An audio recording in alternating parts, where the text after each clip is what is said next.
করে বানিয়েছেন, কিন্তু মর্যাদা সবার উপরে দিয়েছেন। মানুষের মতো দামি কেউ নাই। আমরা মেধার বেলায় দুর্বল, সবাই কিন্তু এমবিবিএস ডাক্তার, সবাই ডিগ্রি নিয়ে বসে আছে চেম্বারে, কিন্তু একে অপরের কাছে দুর্বল।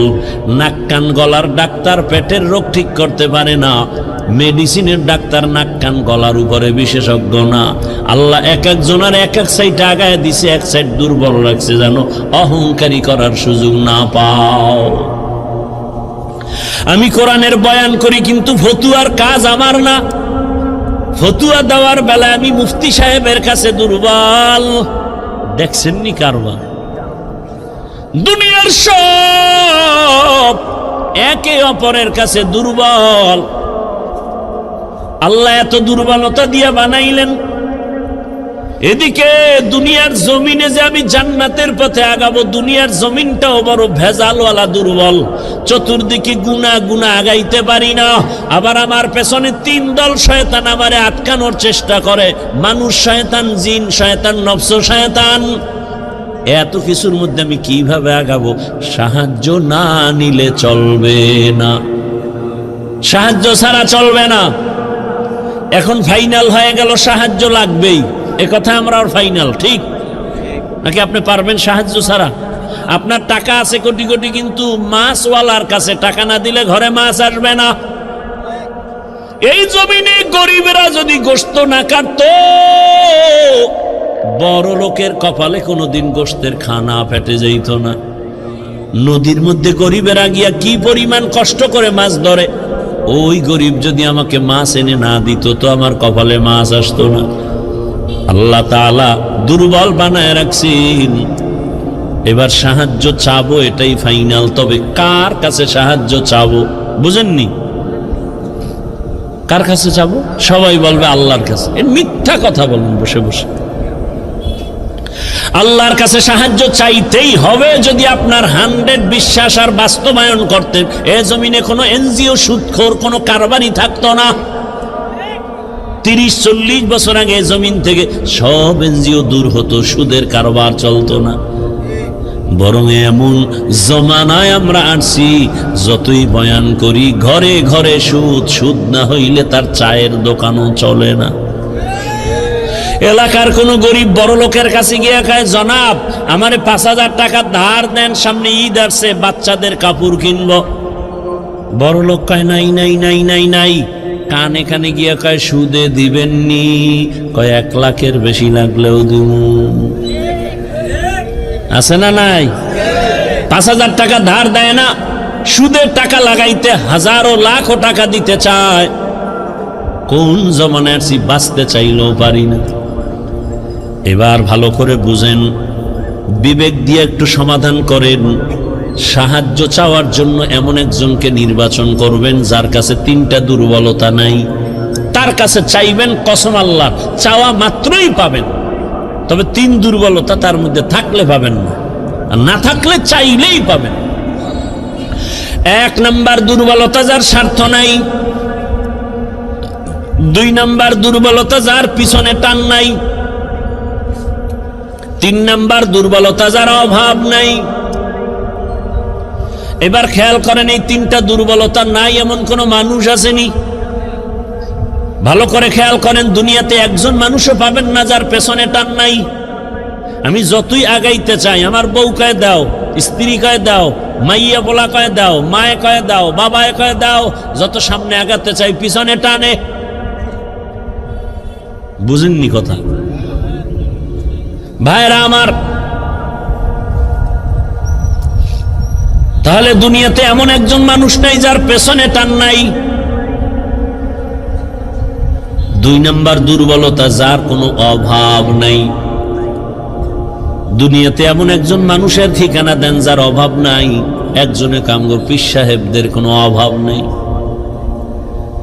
দুনিয়াতে কে অভাবী না? যার যত টাকা তার অভাব তত বড়। রিক্সা ড্রাইভারের 100 টাকায় অভাব শেষ, লক্ষ টাকার মালিকের লাখ টাকায় অভাব শেষ হয় না। এক কথায়, দুনিয়াতে এমন একটা মানুষ নাই যার অভাব নাই।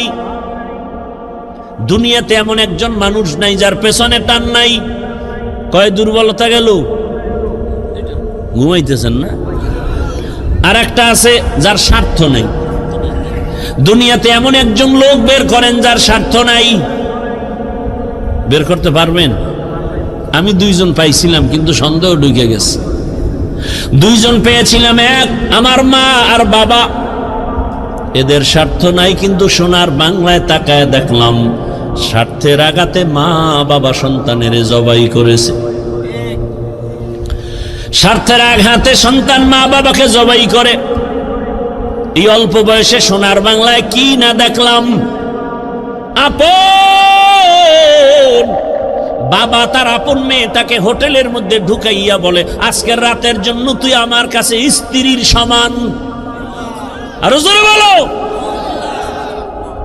এই জন্যই তো বলেছি, আল্লাহর কসম, ইসলাম ছাড়া এ জমিনে কোনোদিন শান্তি কেউ দিতে পারবে না। চাপাবাজি করতে পারবে মরণ পর্যন্ত। শান্তির ঠিকানার নাম ইসলাম। ইসলাম ছাড়া কোনোদিন এ জমিনে শান্তি আসবে না। চাপাবাজি চলবে, শুধু চাপাবাজি। ভালো করে বুঝো, স্বার্থ ছাড়া কোনো মানুষের জমিনে নাই। স্বার্থের আঘাতে স্ত্রী স্বামীকে জবাই করে, স্বামী স্ত্রীকে জবাই করে, ভাই ভাইকে জবাই করে স্বার্থের আঘাতে। আমি কি বানায় বলতেছি বাবা? অহরহ দুর্ঘটনা ঘটে। এইবার হিসাব শেষ, গোড়ায় হিসাব করে দেখবেন একজন পাওয়া যায় যার পেছনে টান নাই, অভাব নাই, স্বার্থ নাই। তিনি কে? তিনি কে? ইয়া আইয়ুহান নাস আনতুমুল ফুকারাউ ইলাল্লাহ ওয়াল্লাহু হুয়াল গানিয়্যুল হামিদ।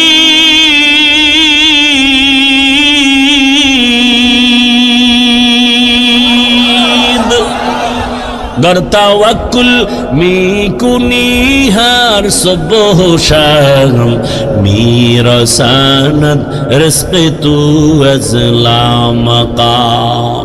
স্বার্থ নাই। আল্লাহ কয়, দুনিয়ার মানুষ তোরা সবাই ফকির, আমি আল্লাহ একা ধনী।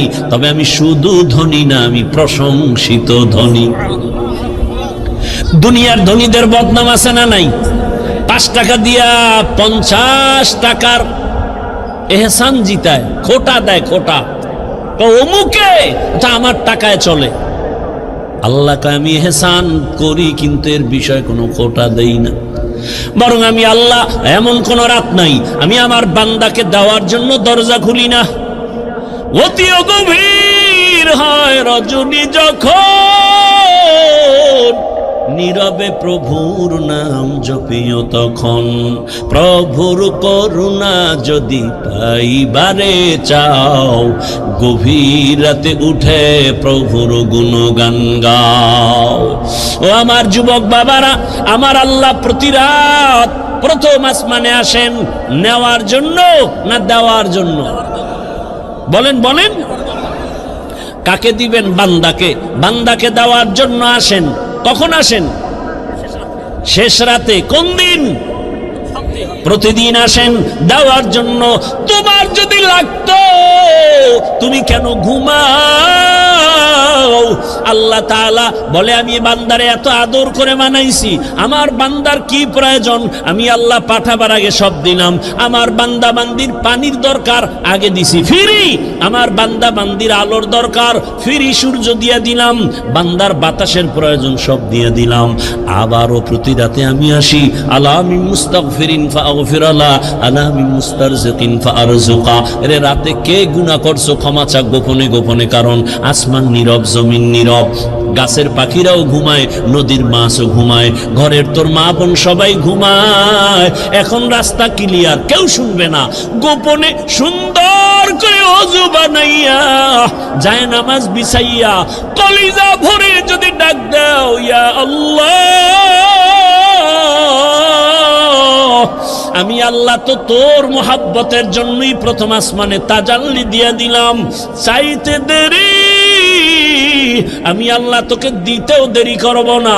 কত গভীর রাতে আল্লাহর নবী বলেন, আমি রাতের বেলা ঘুমায়ে গেলাম এশার নামাজ পড়ে, হঠাৎ আমার কাঁচা ঘুমের মধ্যে কান্নার আওয়াজ আসতেছে, আমার কানের মধ্যে ঘুম ভেঙে গেল।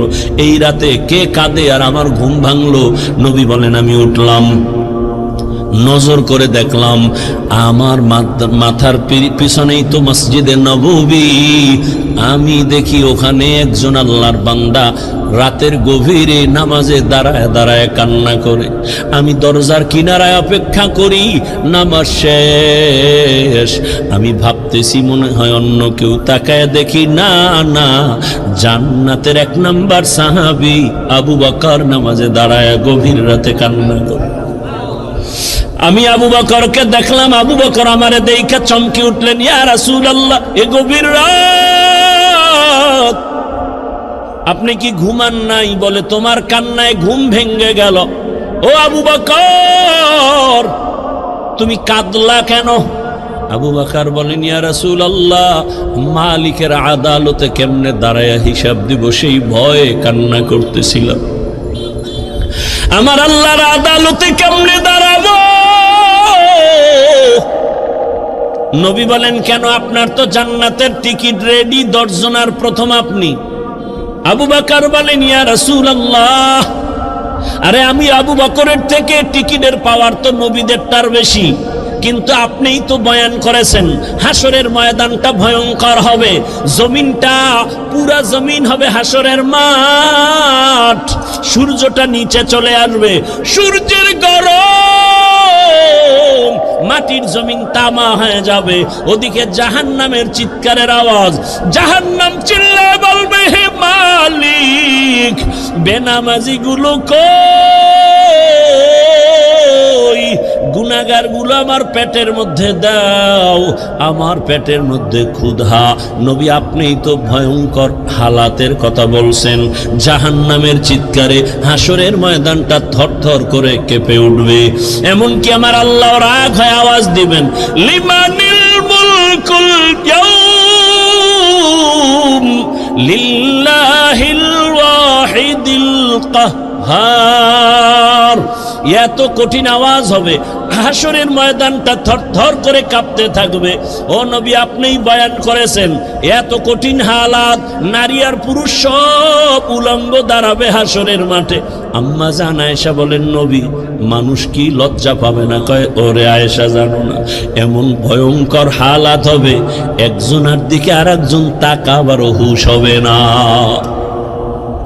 এমন কঠিন অবস্থায় আল্লাহর নবীরা পর্যন্ত কান্না শুরু করবেন।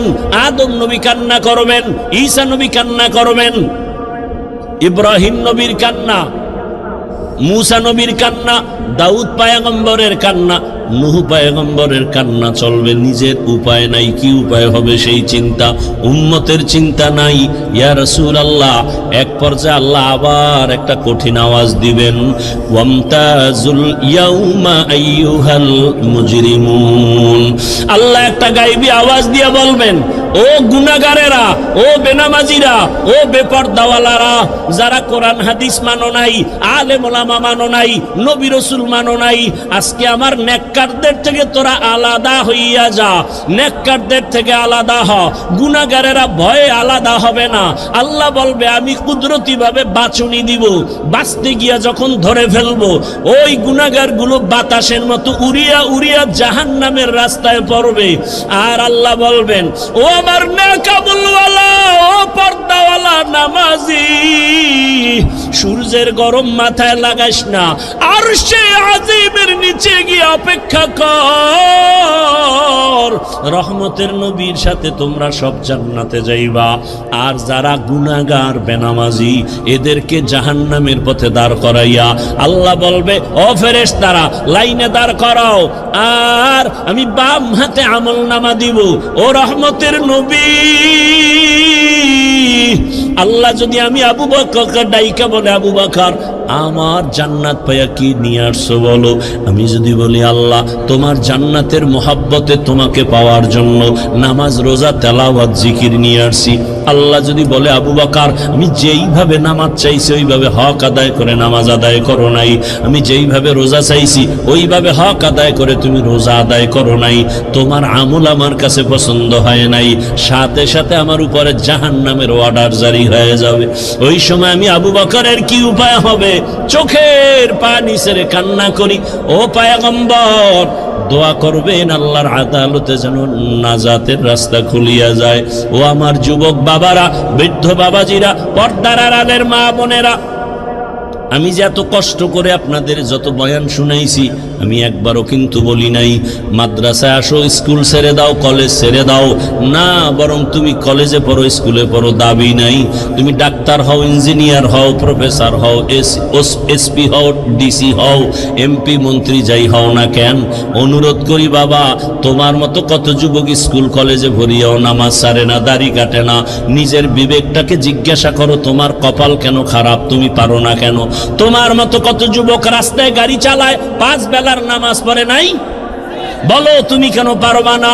তোমার মতো যুবক র্যাব, আর্মি, পুলিশ, বিডিআর এর চাকরি করে নামাজ পড়ে, তুমি কেন পারো না? তোমার মতো যুবক তাকায় দেখো, নদীর মধ্যে মাছ ধরে নামাজ পড়ে, কৃষি কাজ করে নামাজ পড়ে। নিজেকে জিজ্ঞাসা করো তোমার কপালে কার বরদোয়া লাগছে, মা বাবার নাকি শিক্ষকের নাকি উলামায়ে কেরামের? না হয় তোমার মতো যুবক যদি দুনিয়ার সব লাইনে চাকরি করে, ব্যবসা করে, নামাজ পড়ে, তুমি পারো না কেন? ও পর্দার আড়ালের আম্মা জানেরা, আপনার মতো কত মা এই এলাকায় এখনো খুঁজলে পাওয়া যায়, বেপর্দায় চলে না, নামাজ ছাড়ে না, মোবাইলে সময় নষ্ট করে না। ও আম্মা জানেরা, বোনেরা, মনটা কি চায় না একজন আদর্শমান ডাক্তারের মা হয়ে যাবেন? আপনার সন্তানের ব্যবহারে শিক্ষকরাও দোয়া করবে, আপনার সন্তানের আচরণে আলেম ওলামাও দোয়া করবে, আপনার সন্তান ডাক্তারি করবে, নামাজ পড়বে, কোরআন তেলাওয়াত করে আপনাদের জন্য দোয়া করবে। এরে আম্মা জান, যদি এমন চান আপনাকে আদর্শবান হতে হবে, আর জমিনে রহমতের নবীর আদর্শ থেকে সুন্দর আদর্শ আর নাই। ও আল্লাহর বান্দারা, ও আমার যুবক বাবারা, মা বোনেরা, বৃদ্ধ বাবাজিরা, তওবার দরজা খোলা, আল্লাহর কাছে তওবা করেন, সাহায্য চান, নামাজের মাধ্যমে, ধৈর্যের মাধ্যমে আল্লাহকে মনে মনে ডাক দেন। ও যুবক বাবা, জীবনে তো দাড়ি কম কাটো নাই, বেপরদায় কম চলো নাই, এখনো কি তোমার মনের শখ মিটে নাই রে বাবা? কয়দিন আর হায়াত পাইবা জানা নাই, আর কবে গুনাহ থেকে তওবা করবা জানা নাই। অন্তর যদি ভালো হয়, যদি তওবার নিয়ত থাকে, মনে মনে আমার আল্লাহকে ডাকো আর বলো, হে আল্লাহ, জীবনে কত হাতের দ্বারা গুনাহ করলাম, জবানের দ্বারা গুনাহ করেছি, চোখের দ্বারা গুনাহ করেছি। ও আল্লাহ, আমার মতো যুবক জেনারেল লাইনে থাকিয়া যদি নামাজ পড়ে আমি কেন পারবো না? আল্লাহ তুমি বুঝি বেজার হয়ে গেছো, আজকে থেকে তওবা করতেছি, মরিয়া গেল আর নামাজ ছাড়বো না, দাড়ি কাটবো না, বেপরদায় চলবো না, মা বাবার দোয়া নিয়া, শিক্ষকের দোয়া নিয়া, ওলামায়ে কেরামের পরামর্শ নিয়া, রসুলের আদর্শ মেনে চলবো। আর আলেমদের মহাব্বত অন্তরে নেও, কারণ এই ওলামায়ে কেরাম তোমার জন্য চোখের পানি ছেড়ে আল্লাহর কাছে দোয়া করে, গোটা উম্মতের হেদায়াতের জন্য দোয়া করে।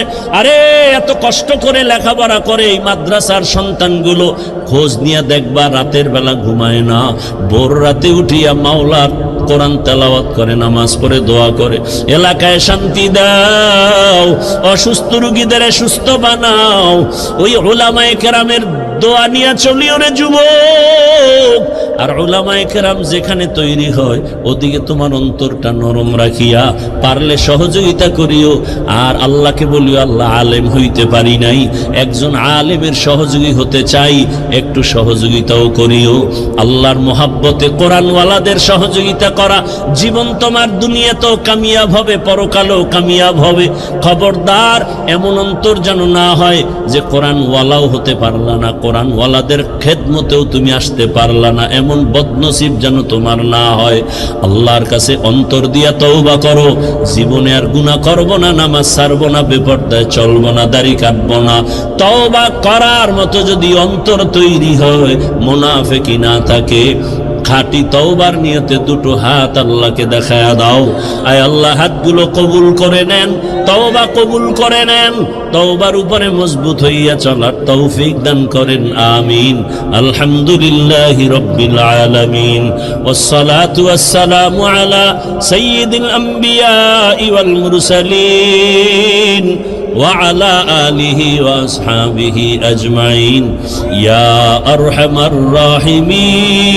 الراحمين يا أرحم الراحمين يا أرحم الراحمين رب ارحمهما كما ربياني صغيرا اللهم إنك عفو كريم تحب العفو فاعف عنا اللهم إنا نسألك علما نافعا ورزقا واسعا وشفاء من كل داء اللهم إنا نعوذ بك من البرص والجنون والجذام وسيء الأسقام وديار মালিক গুনার বোঝা নিয়ে আপনার দরওয়াজায় হাজির হয়েছি। কুদরতের নজর দিয়া দেখেন এই ময়দানে কত উলামায়ে কেরাম, কত মুরব্বী হাজী সাহেব, কত ব্যবসায়ী, কত চাকরিজীবী যুবক ছাত্র ভাইরা আমার, পর্দার আড়ালের মা বোনেরা, আমরা সবাই জাহান্নামের আসামি গুনাহগার। তওবার নিয়তে হাত তুলেছি, গুনাহ নিয়ে কবরে যেতে চাই না রে মালিক। গুনাহগার হয়ে আপনার আদালতে হাজির হতে চাই না। ক্ষমা চাই, মেহেরবানি করে গুনাহমুক্ত জীবন দান করেন। তওবা কবুল করে নেন, এ মাহফিল কবুল করে নেন, আয়োজনকারী সহযোগিতাকারীদের কবুল করে নেন। আয় আল্লাহ, ঘরে ঘরে সুন্নতের বাতি জ্বালায়া দেন, মা বোনদের আবেদা বানায় দেন, পর্দাওয়ালা বানায় দেন, সন্তানগুলো নেককার বানায় দেন, লেখাপড়া যারা করে পরীক্ষার্থী কামিয়াবি দান করেন।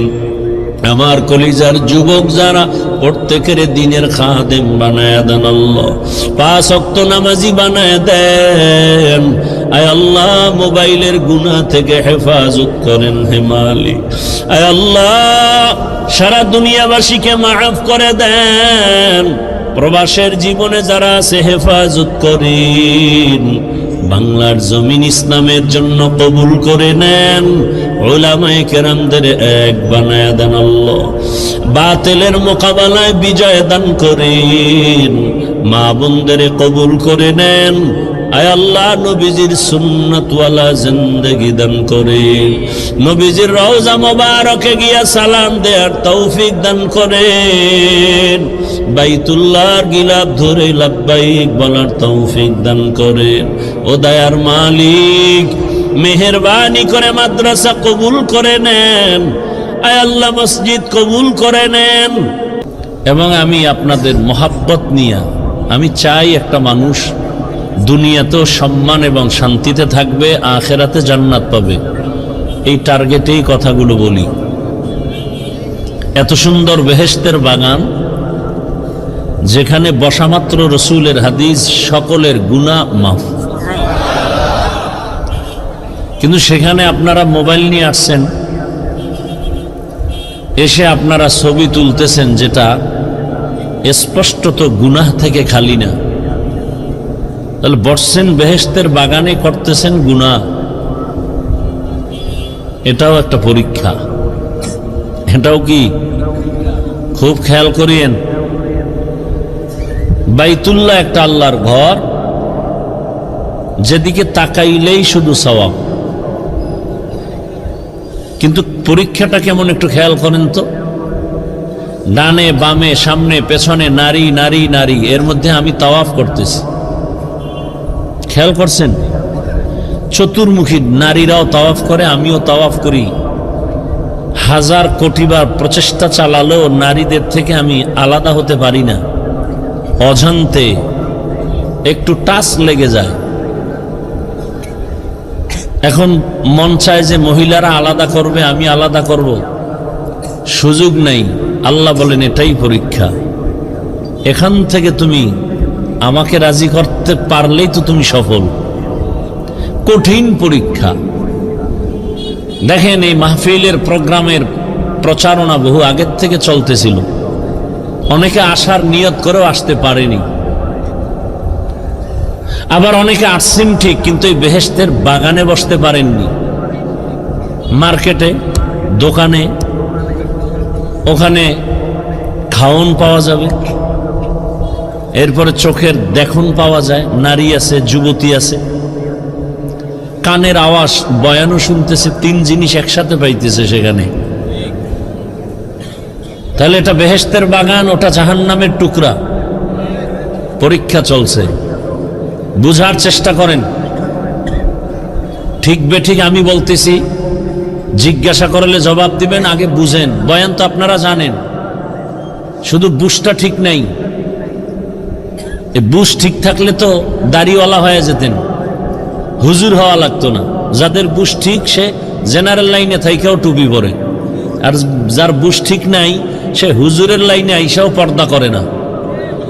কথা বলেন না কেন? সত্য কথা স্বীকার করেন, সাপোর্ট করেন, মানেন আর না মানেন। তাহলে সেখানে জাহান্নামের টুকরা, এখানে বেহেশতের বাগান। কেউ যদি বিড়ি টানে, প্যান্ডেলে ঢোকার আগে ফেলে দিবে। তার বিবেককে বারবার আঘাত করতেছে, এটা পবিত্র স্থান। কেউ তাকে বলছে বিড়ি ফালা, তার বিবেক তাকে আঘাত করতেছে। পরীক্ষা চলছে কঠিন। 800 মাহফিলের নাম নিয়া অমুক জায়গায় ওয়াজে যাই, আল্লাহ এখানে ঢুকায় নাই। এখানে আসতে কপাল লাগে, কপাল। এখানে বসতেও কপাল লাগে, আল্লাহর কাছে কান্নাকাটি করে দোয়া করে বিদায় নিতেও কপাল লাগে, কপাল। এটা এখানে চালাকি চলে না, বহু চালাক ধরা খেয়ে যায়। সব চালাকের চালাকি সব জায়গায় চলে না। বহু চালাক উলঙ্গ হয়ে জঙ্গলে ঘুরে, বিল্ডিং খালি, ঘুমাইতে পারে না। বহু চালাক অর্ধুলঙ্গ হয়ে রাস্তায় পাগলের মতো ঘুরে, ইংলিশে কথা বলে, ব্রেনের একটা তার ঠিক নেই। জিন্দেগি বড় কঠিন। যেই রসুলকে এক নজর দেখলেই জাহান্নামের আগুন হারাম, যেই রসুলের দিকে একবার তাকালে 1 সপ্তাহের ক্ষুধা থাকে না, যেই রসুলের ঘাম মোবারক থেকে মিশকের ঘ্রাণ, যেই রসুলের শরীর মোবারকে মশা মাছি পড়া হারাম, সেই রসুলকে 13 বছর দেখলো, একই দস্তরখানে পাশে বসে খাইলো, বয়ান শুনলো, কপালে কালেমা জুটে নেই। এর নাম কপাল। রসুলকে 13 বছর দেখে বয়ান শুনেও কালেমা পড়ে না, এত বড় নিকৃষ্ট বেঈমানের নাম কি আপনারা কেউ জানেন? এর নাম কপাল। ভিন্ন দিকে 27 বছরের এক যুবক তরবারি হাতে নিয়ে দৌড়াচ্ছে, রসুলকে জবাই করবে। কয় বছরের যুবক? 27 বছরের যুবক রসুলকে হত্যা করার জন্য তরবারি নিয়ে দৌড়ায়। রহমতের নবীকে দেখা মাত্র তরবারি ফেলে বলে, ইয়া রাসূলুল্লাহ, কালেমাওয়ালা বানায় দেন। নাম জানেন কি? এর নাম কপাল। 13 বছর বয়ান শুনেও কালেমা ঢুকে না, আর রসুলকে হত্যা করতে এসে কালেমাওয়ালা হয়ে গেছে। এর নাম কপাল। বাড়ির থেকে ওয়াজের নাম নিয়ে আসিয়াও বেহেশতের বাগানে বসতে পারে নাই, কপাল। আবার একদল বেহেশতের বাগানে বসছে ঠিক, কিন্তু বয়ানটা কলবে নিতে পারে না, মোবাইল দিয়া কলবের দরজা বন্ধ রাখছে, কপাল। আমি যা বলি ওভার 100 গ্রান্টেড কথা বলি, ফাউল কথা বলি না। বুঝার চেষ্টা করেন। যারা মোবাইল নিয়ে ব্যস্ত তাদের কলবের দরজা বন্ধ। বয়ান মোবাইলে ঢুকতেছে, কলবে ঢুকবে না। আপনি মানেন আর না মানেন জানার বিষয় না, বলার দায়িত্ব আমার। তাদের কলবের দরজা বন্ধ, কলবে বয়ান ঢুকবে না। সে মোবাইল নিয়ে ব্যস্ত, ছবিটা ঠিক মতো উঠলো কিনা ব্যস্ত, রেকর্ড ভালো হচ্ছে কিনা ব্যস্ত। এটাকে বলে অনাধিকার চর্চা করা, ব্যর্থ চেষ্টা যাকে বলে। এটা কোন চেষ্টা? ব্যর্থ, যে চেষ্টার সফলতা নাই। আপনারা অনেক জ্ঞানী শিক্ষিত, আমাকে জবাব দেন। আপনারা 200 হাত দূরে বসে মোবাইল নিয়ে ছবি তুলতেছেন, রেকর্ড করতেছেন, বিবেক দিয়ে জবাব দেন তো, আপনার রেকর্ডটা একুরেট, পিওর হচ্ছে? সত্য কথা বলেন, ছবিটা স্পষ্ট যাচ্ছে, বরং আপনার কাজটা নিখুঁত ভাবে মিডিয়াওয়ালারা করতেছে। বলেন না কেন? তা আপনি এখান থেকে সকালে ডাউনলোড করে নিলে হয় না? এতটুকু বুদ্ধি না থাকলে কচু গাছ খুঁজেন। আল্লাহ হেদায়াত দান করুন, আল্লাহ আমাকে হেদায়াত দান করুন। অনেকে ভাবতেছে হাফিজ ভাই এত রাত এই কথা শোনার জন্য তো আমরা অপেক্ষায় ছিলাম না। ওয়াজ করবেন, ওয়াজ। আমি ওয়াজ করার আগে ওয়াশ করতেছি, ওয়াশ। আগে ওয়াশ হবে, তারপরে ওয়াশ ঢুকবে, না হয় ঢুকবে না। যে মোবাইল নিয়ে কলবের দরজা বন্ধ করেছ, সারা রাত বয়ান করলে কি হবে? ফজর পড়ো নাই, জোহর পড়ো নাই, আসর পড়ো নাই, মাগরিব পড়ো নাই, এশা পড়ো নাই, মোনাজাতের পরে গুড়গুড় করে চলে যাবে, দরজা জানালা বন্ধ করে বাসায় গিয়ে সারা রাত মোবাইলে জেনা জেনা জেনা, চোখের জেনা, হাতের জেনা, জবানের জেনা, অন্তরের জেনা, ফজর পড়বানা, কি হবে কি বয়ান শুনে বলো? আল্লাহ আমাকে হেদায়াত দান করুন। আপনাদের হেদায়াত লাগলে বলে নেন আল্লাহর কাছ থেকে। দোয়া কমায় দিছি অন্যের জন্য, কারণ দোয়া করলে মামলা খাই। মসজিদ কমিটির জন্য দোয়া করছি, চান্দা টান্দা দিছে, দান করছে, পরে শুনি কমিটি টাকা খাইয়া লাইছে। এলাকার মানুষ গরম, মসজিদেরও দোষ নাই, কমিটির দোষ নাই, দোয়া করছে হুজুরের, এই হুজুরের ধর, মামলা করতে হবে সেই হুজুরের বিরুদ্ধে। মগের মূল্য কয় ভাই আপনার দাওয়াত, বলে আলহামদুলিল্লাহ। আপনার বাড়ি? কয় নাউজুবিল্লাহ। আল্লাহ হেদায়াত দান করুন। তাহলে সুস্থতার জন্য আল্লাহ দিয়েছেন রাতের ঘুম, তবে পুরা রাত শরীরের ঔষধ নয়। রাতের প্রথম অংশের ঘুম শরীরের জন্য ঔষধ নয়, শেষ রাতের ঘুম শরীরের ঔষধ নয়, মধ্যরাতের ঘুম শরীরের মহা ঔষধ। এজন্য রহমতের নবী এশার নামাজ আনতে ঘুমিয়ে পড়তেন, শেষ রাতে উঠে আল্লাহর সাথে কথা বলতেন। দৈনন্দিন কতবার আজান দেয়া হয় আপনারা জানা থাকলে একটু বলেন। আজান পাঁচও বেলার আজানের সিস্টেম, লফজ, বাক্য কি একই? ব্যবধান আছে? কোন আজানে ব্যবধান আছে? কি ব্যবধান? অর্থ কি? ঘুমের চেয়ে নামাজ ভালো, আর তুমি ঘুমাইও না, ঠিক মতো পড়িলে নামাজ জান্নাত তোমার ঠিকানা। পশু পাখি কীট পতঙ্গ কেউ ঘুমিয়ে রইল না, মানুষ হয়ে ঘুমিয়ে থাকা ঠিক তোমাদের হবে না। আহাতে মন কঠিন দিনেতে নামাজ তোমায় ভুলবে না, ঠিক মতো পড়িলে নামাজ জান্নাত তোমার ঠিকানা। আমার প্রাণের ভাই বোনেরা জলদি করে উঠে যাও, ওযু করে তাড়াতাড়ি নামাজ পড়তে লেগে যাও। আহা নবী বেনামাজির শাফাআত করিবেন না, ঠিক মতো পড়িলে নামাজ জান্নাত তোমার ঠিকানা। ঘুমের চেয়ে নামাজ ভালো, আর তুমি ঘুমাইও না, ঠিক মতো পড়িলে নামাজ জান্নাত তোমার ঠিকানা। মাগরিবের আজানে কেন বলা হলো না ঘুম থেকে নামাজ ভালো? এশার নামাজের আজানে কেন বলা হলো না ঘুম থেকে নামাজ ভালো? ফজরে কেন বলা হলো? কারণ আছে না নাই? আছে। আমরা সবাই সুস্থ থাকতে চাই, বলে কি পরিমাণ? বলে ওভার 100 অল টাইম। কিন্তু সুস্থ যে কিভাবে থাকবো, কি কাজ করলে, সেটা তো করি না, বরং অসুস্থ হওয়ার কাজ নিয়ে প্রতিযোগিতা করি।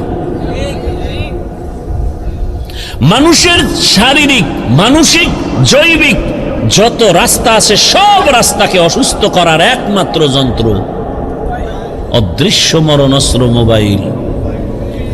হার্ট দুর্বল, ব্রেন দুর্বল, লেখাপড়া দুর্বল, চরিত্র দুর্বল, চোখের পাওয়ার দুর্বল, কানের পাওয়ার দুর্বল। তোমাকে পঙ্গু বানাচ্ছে মোবাইল, খবর নাই, বরং তুমি এটাকে এত আপন করেছো, রক্ত রক্তের থেকেও বেশি মাকে তুমি ডিলেট করতে পারো, মোবাইল করবা না। বহু সন্তান এই মোবাইল করে মায়ের সাথে বেয়াদবি করে, বাবার সাথে বেয়াদবি করে। বাপ চাই না, মা চাই না, মোবাইল চাই। শিক্ষকের সাথে বেয়াদবি করে। আর অনেক আব্বা আম্মা আছে সন্তানগুলোকেও এতটা রশি ঢিল দিয়ে দিয়েছে, এক সময় কান্না করেও সেই মাসুল আর দিতে পারে না। আল্লাহ হেদায়াত দান করুন। যাদের আয়োজনে আজকের এই সুন্দর প্রোগ্রাম, এবং আল্লাহ আমাদেরকে বাছাই করে যাদেরকে এখানে নিয়ে আসছেন, আল্লাহর বড় দয়া। আর একবার শুকর আদায় করি আলহামদুলিল্লাহ। দরুদ ও সালাম সৈয়দুল মুরসালিন রহমাতুল্লিল আলামিন শফিউল মুজনিবিন খাতামুন নবিয়্যিন সৈয়দুস সাকালাইন ইমামুল মুরসালিন শফিয়ে আযম রাসূল আকরাম রহমত আলম নবিয়ুল আরব আল আজম হাবিব কিবরিয়া আশরাফুল আম্বিয়া সৈয়দুল আম্বিয়া शफीए महशर साक़ी कौसर आक़ाए नामदार मदीना का ताजदार आफ़ताब नबूवत फ़ख्र मौजूदात सैयदुल मखलूक़ात हज़रत मुहम्मदुर रसूलुल्लाह। नबीजिर नामे दरूद पढ़ले गुनाह है ना सवाब? মনে চায় বলতে, কিন্তু আপনারা তো আমল করবেন না, এই জন্য আবার বাধা আসতেছে। কারণ ভালোবাসা নিয়ে বসছি তো। কেমন ভালোবাসা? যদি কেউ বলে নিচে নেমে পাও ধর, তাহলে আমি নবীর আদর্শ মানবো, আমি এখন নিচে নেমে আসবো তোমার পাও ধরার জন্য। এতটুকু দিলের ভালোবাসা নিয়ে কথা বলতেছি। ও যুবক বাবারা, এমন কপাল নিয়ে কি তুমি দুনিয়াতে আসছো যে জীবনভর শুধু অন্যের ক্ষতিই করে যাবা? তোমার দ্বারা জীবনে কেউ উপকার হতে পারবে না? তোমার কপাল এত খারাপ? জানি না ওমরের কপালওয়ালা কারা আর আবু জাহালের মতো কপালওয়ালা কারা। মোনাজাত পর্যন্ত দেখতে থাকবো কার কপাল ভালো কার কপাল খারাপ, দেখা যাবে।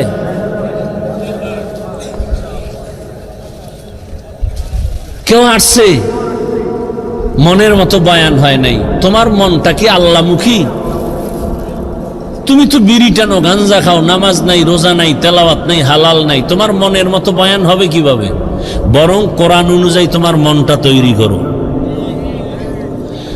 ইসলাম অনুযায়ী তোমার মন হবে। তোমার মনের মতো ইসলাম হবে না, কোরআন অনুযায়ী তোমার দিল হতে হবে। তোমার মন কোরআন অনুযায়ী হতে হবে, কোরআন তোমার মন অনুযায়ী হবে না। উল্টো বুঝো কেন? অনুরোধ থাকবে, ইশারায় বলছি বুঝেন নাই, খোলা মেলাই বলি, মোনাজাত পর্যন্ত উঠবেন না, রাত্র অনেক হয়ে গেছে। এত দূর প্রোগ্রাম নিতে চাই না, কষ্ট হয় অনেক। এমনিই তো কষ্ট করি, এই বয়সে আমার মতো কষ্ট কে করে? আল্লাহু আলাম, আল্লাহ জানেন। 12 মাস কি এর রৌদ্র আর বৃষ্টি, ফজরের পরে, জোহরের পরে, আসরের পরে, মাগরিবের পরে, এশার পরে, নীলে সারা রাত, 12 মাস। একটা মাস বাদ নাই যেদিন আমার প্রোগ্রাম থাকে না। এজন্য বহুত দূর, তারপর আসছি। চিন্তা করি মানুষ কত কষ্ট করে, মহব্বত করে দিনের জন্য। টাকা পাবে না, খানা পাবে না, বসার বিছানা ভালো না, আসছে পকেটের টাকা ব্যয় করে। দুনিয়ার কোনো নেতা খাতারা ডাকলে তো ফ্রি গাড়ি দিত, ভাড়া দিত, নাস্তা দিত। আর এইখানে তো আসছে সব কষ্ট করে। আমি একটু কষ্ট করলে যদি দিনের উপকার হয়, আমি কষ্ট নিজে স্বীকার করে আসছি। অতএব আপনারা আমাকে একটু কথা বলার সুযোগ দিলে আমি বলবো। আর সেটা তখনই আমি আনন্দে কথা বলার সুযোগ পাবো যদি আপনারা অধীর আগ্রহে আমার জন্য দোয়া করেন এবং চুপচাপ থাকেন। উঠা বসা করলে বক্তব্য টক্তব্য সব কিছু খতম, শুধু দোয়া করব, মোনাজাত দেব, হাত দুইটা উঠাবো আর দোয়া হয়ে যাবে। এখন সে হাতটা উপরে উঠাবো আপনাদের ইশারা পেয়ে। যদি দেখি না শুনতেছেন আলহামদুলিল্লাহ, আর যদি দেখি না ব্যারাম, বিড়ির নেশায় দৌড় মারছে, আর বসতে পারে না, ওর কপাল খারাপ। এতগুলো মানুষ নিয়ে মা বাবার জন্য দোয়া করা, এটা তো কপালের বিষয়। এত সুন্দর জায়গায় আল্লাহ নিয়ে আসছেন, কিন্তু শয়তানের সাথে একটু যুদ্ধ করে যে দোয়াটা করে যাবেন, এটা হয় না।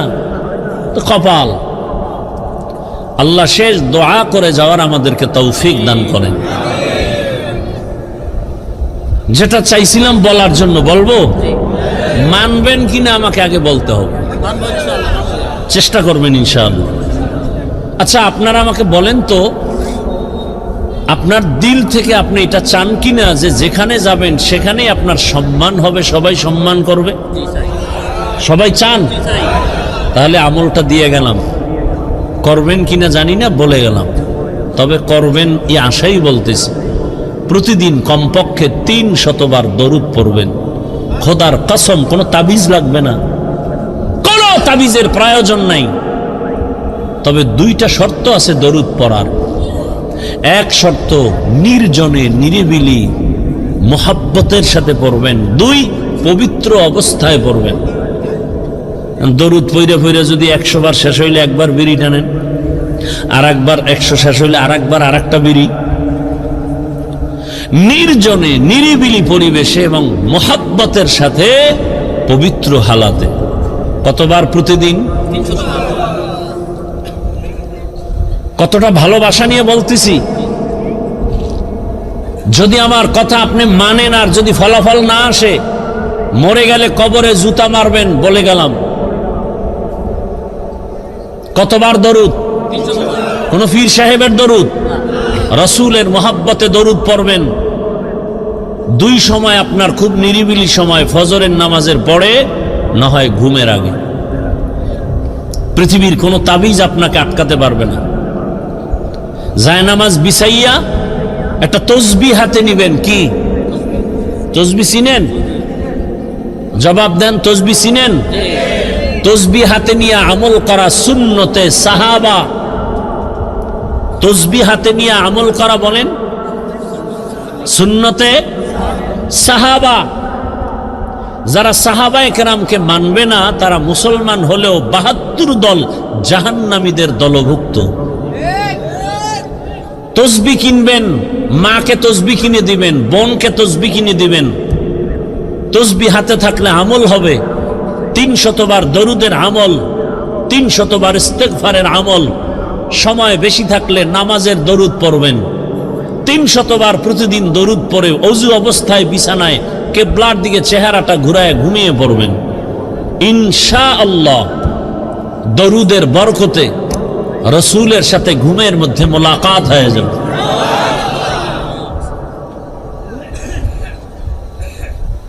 এবং যেখানে যাবেন আল্লাহ ইজ্জতের জিন্দেগি দান করবেন। দরুদের আমল প্রতিদিন 300 বার। যত পড়বেন তত। গাড়িতে বসে আছেন, দোকানে বসে আছেন, কিসের ব্যবসার ঝামেলা, দরুদের আমল করেন। কিসের চাকরিতে সমস্যা, দরুদের আমল করেন। কি ঘরে অসুস্থ, টেনশন কেন, দরুদের আমল করেন। আল্লাহ আমাদের বেশি বেশি বেশি বেশি দরুদের আমল করার তৌফিক দান করেন। কথাগুলো অনর্থক হয়ে যাচ্ছে না? আল্লাহ আমাকে মাফ করে দেন।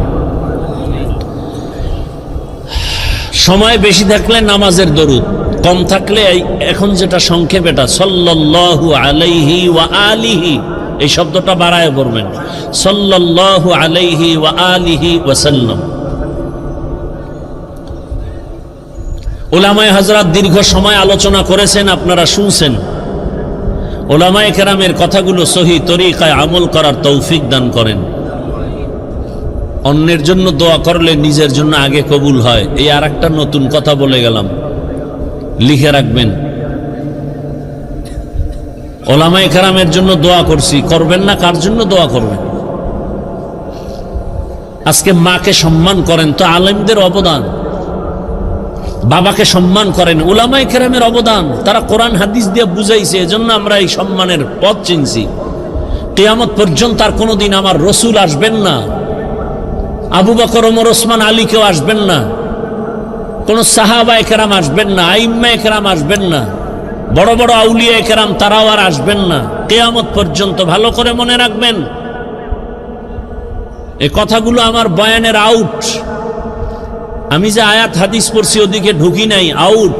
কিন্তু কথাগুলো কি পরিমাণ ওজনওয়ালা এবং কি পরিমাণ গুরুত্বপূর্ণ ভালো করে মনে রাখবেন।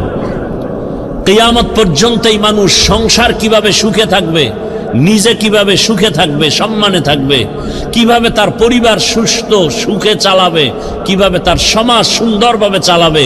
দুনিয়ার শান্তি, নির্ভেজাল শান্তি, আখেরাতে বিনা হিসাবে জান্নাত পাওয়ার একমাত্র ঠিকানা ইসলাম। আর সব ভুয়া, সব ভুয়া, সব কিছু ভেজাল। মানুষের জীবনের দুনিয়া আখেরাতের একমাত্র শান্তির ঠিকানা ইসলাম। মানুষকে সেই ইসলামের মাধ্যমে বুঝাবে একমাত্র উলামায়ে কেরাম। এ জাতি আর নবী পাবে না, এই জাতি আর কোনোদিন কিয়ামতের আগে আবু বকর পাবে না, ওমর পাবে না।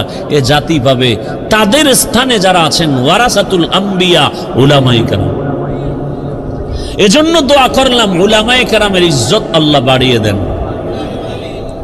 যারা আলেম ওলামাদের বিরুদ্ধে লেখালেখি করে, চক্রান্ত করে, বলার মাধ্যমে, মিডিয়ার মাধ্যমে, আল্লাহ এদের হেদায়াত দান করেন, না হয় ধ্বংস করে দেন। আল্লাহ তাদের হেদায়াত দান করেন, না হয় ধ্বংস করে দেন। আল্লাহ তাদের হেদায়াত দান করেন, না হয় খুব তাড়াতাড়ি ধ্বংস করে দেন। কারণ আলেমের দুশ্মন ও ইসলামের দুশ্মন। আল্লাহ বুঝার তৌফিক দান করেন। অন্যের জন্য দোয়া করলে নিজের জন্য আগে কবুল হয়। একটা নতুন উসুল বলছি, আমি দোয়া করলাম আল্লাহ পুরা এলাকার মানুষগুলোকে তুমি মাফ করে দাও। আল্লাহ একজন ফেরেশতা পাঠায় দিছেন, এই যাও তো ওই বান্দা কার জন্য দোয়া করলো। ফেরেশতা বলে আল্লাহ এই বান্দা এলাকার সমস্ত মানুষের জন্য দোয়া করলো। কি দোয়া? সমস্ত মানুষের গুনাহ মাফ চাইছে, নিজের জন্য চায় নাই বলে না। আল্লাহ বলে ফেরেশতা সাক্ষী থাক, সকলকে ক্ষমার আগে ওকে আমি আগে ক্ষমা করে দিলাম। আমরা তো অন্যের জন্য দোয়া করতে চাই না, মনে করি ভাগে কম পাবো।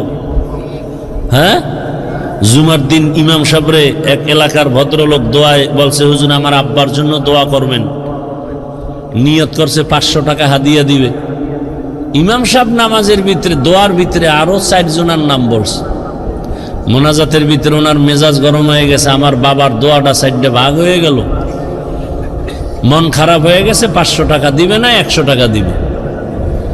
দেওয়ার সময় পাওয়ার কি, মন খুব কষ্ট ভরা, বেজার। 100 টাকা দিয়ে নেন হুজুর, এমনই কইরেন। আর একদল মূর্খ দেখছি, এরা দোয়া করছে ঠিক, কিন্তু বলে হুজুর আমার আব্বার নাম যে কইলেন না, ভুলে যদি আল্লাহ দোয়াটা আর এক গ্রামে দিয়ে দেয়। এরকম মূর্খ আছে না নাই? দেখেন না জানাজার ময়দানে বহু মূর্খ বলে, হুজুর কি কয় জানাজার বাংলা নিয়ত কন। আছে না নাই? আমার রসুল কি বাংলা বুঝেন? তাহলে বাংলা নিয়ত পাইলেন কই? আল্লাহ আমাদের সবাইকে সহি সমঝ দান করেন। অনেক কথা বলে ফেলেছি, এবার ঢুকি আমার নির্দিষ্ট আলোচনার মধ্যে। উঠা বসা করলেই দোয়া করে ফেলব, সোজা কথা, কোনো পেশ নাই। কারণ কষ্ট করে আসছি, সীমাহীন। আপনার এক রাত, আমার তো সারা জিন্দেগি। তো আপনাদের মহব্বতে আসছি, আপনি মূল্যায়ন করবেন না তো আমার আপনাকে জোর করে বয়ান শুনানোর দরকার কি? চলে যাই, কালকে জুমা, আর রাত্রটাও তো বরকতের রাত। জুমার রাত বড় বরকতি রাত। আমি যে আয়াত হাদিস পড়েছি, ইখলাস রুহানিয়তের সমন্বয়ে সহি নিয়তে, সহি তরিকায়, সহি কিছু কথা বলতে পারি, আপনারা শুনতে পারেন, সে তৌফিক আমার আল্লাহ আমাদেরকে দান করুন। আয়াতের তর্জমা এবং হাদিসের তর্জমাটা আগে বলি, তারপরে কিছু ব্যাখ্যা। ইয়া আইয়ুহাল্লাযীনা আমানুস্তাঈনু বিস-সাবরি ওয়াস-সালাহ, হে মুমিন তোমরা আমি আল্লাহর কাছে সাহায্য প্রার্থনা করো সবর ও সালাতের মাধ্যমে। ইন্নাল্লাহা মা'আস-সাবিরিন, নিশ্চিত আমি আল্লাহ সাবিরিনদের সাথেই থাকি।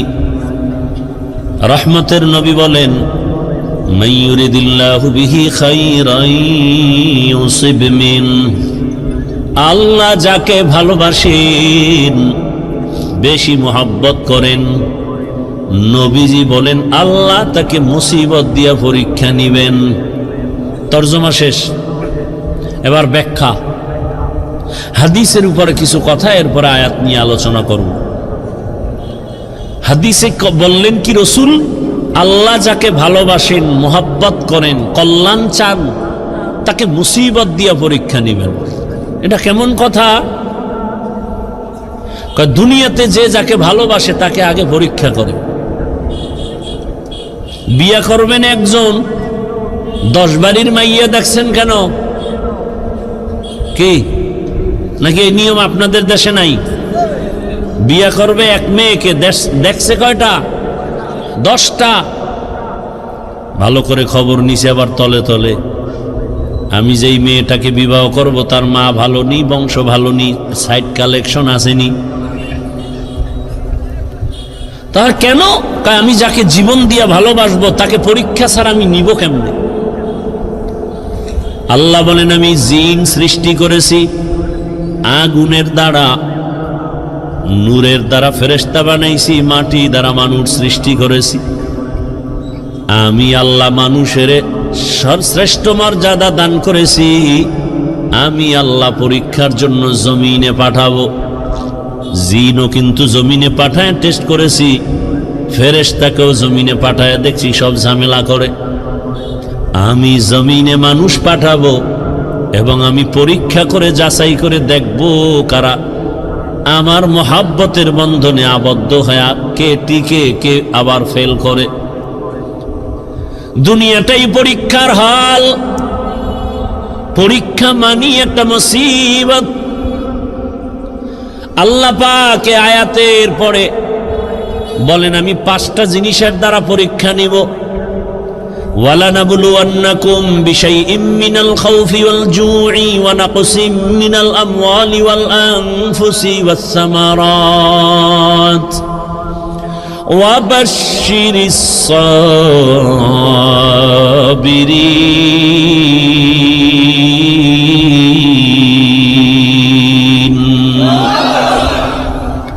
আল্লাহ 5টা জিনিসের দ্বারা পরীক্ষা নিয়া যাকে বেশি মোহাব্বত করবেন তার পরীক্ষা বেশি কঠিন হবে। আল্লাহ বেশি মোহাব্বত করেন ঈমানওয়ালাদের, মানুষের মধ্যে যারা ঈমানওয়ালা, আবার ঈমানওয়ালাদের ভেতর আল্লাহ তাদেরকে বেশি মোহাব্বত করেন যারা ঈমানের সাথে আমল করে। আবার ঈমান ও আমলওয়ালাদের মধ্যে আল্লাহর কাছে আরো বেশি প্রিয় তারা যারা আমল আর ঈমানের মধ্যে তাকওয়া আছে, তাকওয়া, শিরিকের কোনো গন্ধ নাই। গোটা দুনিয়ার ভিতরে তাকওয়ার মানদণ্ডে শ্রেষ্ঠ আল্লাহর প্রিয় মোহাব্বতের যারা, তারা হলেন আম্বিয়ায়ে কেরাম। আর সব নবী রসুলের মধ্যে শ্রেষ্ঠ রহমাতুল লিল আলামিন। আর উম্মতের মধ্যে আমরা আখিরি নবীর উম্মত আল্লাহর কাছে বড় প্রিয়। আল্লাহ তাআলা বলেন, আমি পরীক্ষা নিব মুসিবতের দ্বারা। আর এই পরীক্ষায় যদি পাশ করতে চাও, এক পুঁজি লাগবে, যেই পুঁজি না থাকলে পাশ করা যাবে না। ওই পুঁজির নাম হলো ধৈর্য। যাদের ধৈর্য নাই তারা কোনোদিন কামিয়াব হতে পারবে না। এই ধৈর্য আবার 3 প্রকার। ইবাদতের বেলায় ধৈর্য, মুসিবতের বেলায় ধৈর্য, গুনাহের বেলায় ধৈর্য। আপনার যদি ধৈর্য না থাকে, এই প্যান্ডেলে মোনাজাত পর্যন্ত থাকা আপনার জন্য সম্ভব হবে না। যাদের ধৈর্য আছে তারাই থাকবেন। ধৈর্য যদি থাকে সে বয়ান শুনতে পারে, ধৈর্য না থাকলে পারে না। ইবাদতের বেলায় ধৈর্য, মুসিবতের বেলায় ধৈর্য, গুনাহের বেলায় ধৈর্য। এই ধৈর্য বড় দামি এক সম্পদ। স্বামী আর স্ত্রী বড় ভালোবাসার জিন্দেগি পরিচালনা করতেছে। একদিন স্ত্রী স্বামীকে জিজ্ঞাসা করে, ও স্বামী, তুমি আমাকে কেমন মোহাব্বত করো, ভালোবাসো? বলে সীমাহীন। বলে কেমন? কয়, তুমি আমার জীবন, আমি তোমার জন্য যা চাও তাই দিব। খেয়াল করতেছেন?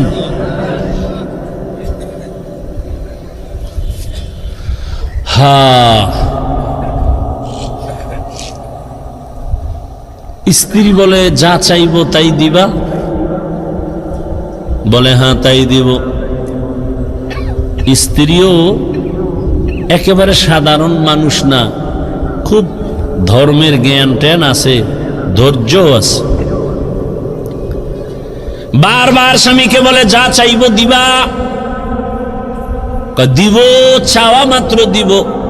বলে বুঝা খাও, হ্যাঁ বুঝা কইছি। ওয়াদা, বলে ওয়াদা। স্ত্রী পরীক্ষামূলক বলে আমাকে 3 তালাক দিয়া দাও। স্বামীর মাথা ঠিক আছে নি? গরম হয়ে গেছে। বললা কি? কই না ওয়াদা করলা, যা চাইব তাই দিবা, দাও, তালাক দাও। স্ত্রীর কথা শুই না স্বামী বলে কল্লা যেতে পারে, তালাক তোমাকে দিব না, কারণ তোমার মতো একটা আবেদা স্ত্রী পেয়ে আমার জীবন বড় ধন্য। দুইজনের মধ্যে একটু বাক বিতণ্ডার সমাধানের জন্য জামানার নবীর দরবারে রওয়ানা। হঠাৎ রাস্তার মাঝে গিয়া স্বামী বেচারা পড়ে গিয়া পাটা ভেঙে গেছে, চিৎকার দেয় বাঁচাও। স্ত্রী হাত ধরে বলে এত কাঁদো কেন? বলে পা ভেঙে গেল। এবার আল্লাহর বান্দি বলে নবীজির দরবারে যাওয়ার প্রয়োজন নাই, চলো আমরা উল্টা বাড়ির পথে চলো। বাড়ির মধ্যে যাইয়া স্ত্রী ডাক দিয়া বলে স্বামী আমারে দয়া করে মাফ করে দাও, আমার কথা আমি উড্ড করে নিলাম, তালাক চাই না। স্বামী ডাক দিয়া কয় বিবি আমার, নুজহাতুল মাজালিস নামক কিতাবে ধৈর্যের বয়ানের মধ্যে ঘটনাটা পাওয়া গেছে। ও বিবি, তালাক চাইলা কেন? আবার তুমি তালাক ফিরাইয়া নিলা কেন? তোমার কথা। বলে শোনো স্বামী, তুমি রসুলের হাদিস কি শোনো নাই? রহমতের নবী বলছেন আল্লাহ যাকে বেশি ভালোবাসবেন মুসিবত দিয়া পরীক্ষা নিবেন। আমি তোমার ঘরে যত বছর সংসার করেছি একটা মুসিবত তোমার ঘরের মধ্যে আমি দেখি নাই। কোনোদিন তুমি মুসিবতে পড়ে আহ শব্দ বলো নাই। আমি বুঝলাম যেখানে মুসিবত নেই সেখানে রহমত নাই, যেখানে রহমত নাই সেখানে আমিও থাকতে চাই না, তালাক চেয়েছি। হঠাৎ রাস্তার মাঝে গিয়ে তুমি পড়ে গেছো, তোমার পা ভেঙ্গে তুমি চোখের পানি ছেড়ে কান্না করেছ। মুসিবত, আমি বুঝতে পেরেছি রহমত নাজিল হয়েছে। মুসিবত আসছে, যেখানে মুসিবত আছে সেখানে রহমত আছে, আর যেখানে রহমত আছে আমিও সেখানে আছি। या इलाही मुझसे मुझको दूर कर, ताकि देखो मुझ में तुझको एक नजर। या इलाही तू मेरा माबूद है, या इलाही तू मेरा माशूक है। আল্লাহ যাকে বেশি ভালোবাসবেন তাকে মুসিবত দিয়া পরীক্ষা নিবেন। অন্য হাদিসের মধ্যে নবী বলেন আদ-দুনিয়া সিজনুল মুমিন ওয়া জান্নাতুল কাফির। দুনিয়াটা মুমিনের জন্য জেলখানা, বেঈমানের জন্য শান্তির জায়গা, বালাখানা। যত শান্তি দুনিয়ায় মুমিন কখনো শান্তি পাবে না, বেঈমান শান্তি পাবে দুনিয়ায়, মরার পরে অশান্তি শুরু হবে, শেষ হবে না। আর মুমিন কষ্ট করবে দুনিয়ায়, মরণ পরে এমন শান্তি শুরু হবে আর কোনোদিন শেষ হবে না। দুনিয়ায় শান্তি, পরকালে কষ্ট বেঈমানের জন্য। দুনিয়ায় কষ্ট, পরকালে শান্তি মুমিনের জন্য। তবে মুমিন যদি আল্লাহর উপরে ভরসা করে, যদি একটু আখেরাতের লাইনে আগাইতে থাকে, দুনিয়ায় বান্দা সম্মান পাবে, বোনাস। কি সমস্যা ভাইরা আমার? আল্লাহ যাকে বেশি মোহাব্বত করেন তাকে মুসিবত দিয়া পরীক্ষা নেন। এইরকম হাজার উদাহরণ যদি টানি সারা রাত চলে যাবে। আমার রহমতের নবী, যার কোনো গুনাহ নাই, সন্দেহ করলে ঈমান চলে যাবে। আল্লাহ যাকে স্পেশাল করে বানাইছেন, মুসা নবী আল্লাহর বন্ধু, ঈসা নবী আল্লাহর। এই উঠা বসা করেন কেন? এই মিয়া, উঠার ব্যারাম থাকলে ঢুকছেন কেন? বাহিরে দাঁড়ায় দাঁড়ায় বয়ান শুনতেন, বিড়িটাই না আবার আসতেন। এত বুঝানোর পরেও নিজেরও ক্ষতি করেন, উম্মতেরও ক্ষতি করবেন। আপনার দীর্ঘ টাইম বসার অভ্যাস না থাকলে আপনি কেন বসেন ভিতরে? আপনি বাহিরে চেয়ার দিয়ে বসে বসে বয়ান শুনেন। আমি তো শুরুতেই বলছি, আমি বয়ান তো ওই গতানুগতিক ওই বক্তা হিসাবে বয়ান করি না, কলিজার ভালোবাসা দিয়ে বয়ান করি। মুখস্থ বয়ান না, আল্লাহর উপরে ভরসা করে বলতেছি। কি বয়ান করব তা তো আমি রেডি করে আসি নাই। আউযুবিল্লাহ ঢুকছি, জেহেন ঘুরাইছি, কি আয়াতটা পড়ব। এই বছর এই আয়াত দিয়ে বয়ান শুরু করি না, আজকে পড়ে ফেললাম। আজকে এই আয়াতটা নতুন পড়লাম, অন্য বছর এই আয়াতের উপরে অনেক বয়ান করেছে। এরপরে আয়াতের উপরে কি বয়ান হবে তাও তো আমার জানা নেই। একের পর এক কথা আসতেছে আসতেছে আসতেছে। বক্তার এলেমের বাহাদুরিতে বয়ান হয় না, ভালো করে মনে রাখবেন। ছোট ছোট কিছু কথা বলি মনে রাখবেন। বক্তার আমল আর এলেমের বাহাদুরিতে ওয়াজ হয় না। এর মূল চাবি আল্লাহর রহমত আর অন্তরে শ্রোতাদের অন্তরের ভালোবাসা, মোহাব্বত। এই দুইটা এক থাকলে বয়ান হয়। আপনারা আমার বয়ান বের করার ফোকাস। এখন ওইটা বুঝাইতে গেলে আরো যাইবে 20 মিনিট। একজন উঠছে, দিছে ব্যাস লাগায়, আমার নজর তো চারোদিকে। কে হাত উঠায়, কে বসে, কে ঘাড় এদিক সেদিক করে, নজর তো দিক চলে যায়। পারি না, আমার এই অভ্যাসই নেই, করুন না বয়ান। আপনারা শুনতে চান না, আমার ঠেকাটা কি? হেদায়েতের মালিক তো কোনো বান্দার হাতে আল্লাহ চাবি দেন নাই, এত পেরেশানি কেন? বৈশেই তো সেই বয়ান করছে। রসুলের মতো ব্যক্তির বয়ানে আবু জাহিল্লা বাচ্চা যদি কালেমা না পড়ে, আমি কে? রসুলের বয়ান, যার চেহারা দেখলে গুনাহ মাফ, সেই রসুলকে টানা 13 বছর দেখার পরে যে বেঈমান কালেমা পড়ে না, আমি কে? আমি তো মানুষই না। বক্তা হয়েছি ঠিক, মাওলানা হয়েছে ঠিক, মানুষ হতে পারি নাই। মানুষ হওয়া ভিন্ন জিনিস। আর রহমান আল্লামাল কুরআন খলাকাল ইনসান, এই বয়ান যেখানে করেছি সেখানে বলেছি মানুষ কাকে বলে। আল্লাহ বলছেন মানুষ কারা? এই মানুষ আল্লাহর কাছে মানুষ না, আল্লাহর দরবারের মানুষগুলো আলাদা। কোন মানুষ? আল্লাহ বলে দিছেন আর রহমান আল্লামাল কুরআন খলাকাল ইনসান। বিস্তারিত এখানে আলোচনা। আল্লাহর কাছে কোন মানুষ জান্নাত পাবে? মাগরিবের পরে বয়ান করছি গোপালগঞ্জের একটা এলাকায়, ভরপুর মানুষ। সেখানে একটা হাদিস বলছি, যেহেতু কথা টানে চলে আসছে 1 মিনিটে শুধু একটু বলতেছি। আবু হুরায়রা রাদিয়াল্লাহু তাআলা আনহু থেকে একটি সহিহ হাদিস বর্ণিত। হাদিসের হাও জানে না, সহিহ হলে এলাফায়। রসুল কোনদিন বলে যান না এই হাদিস সহিহ, এটা সহিহ না।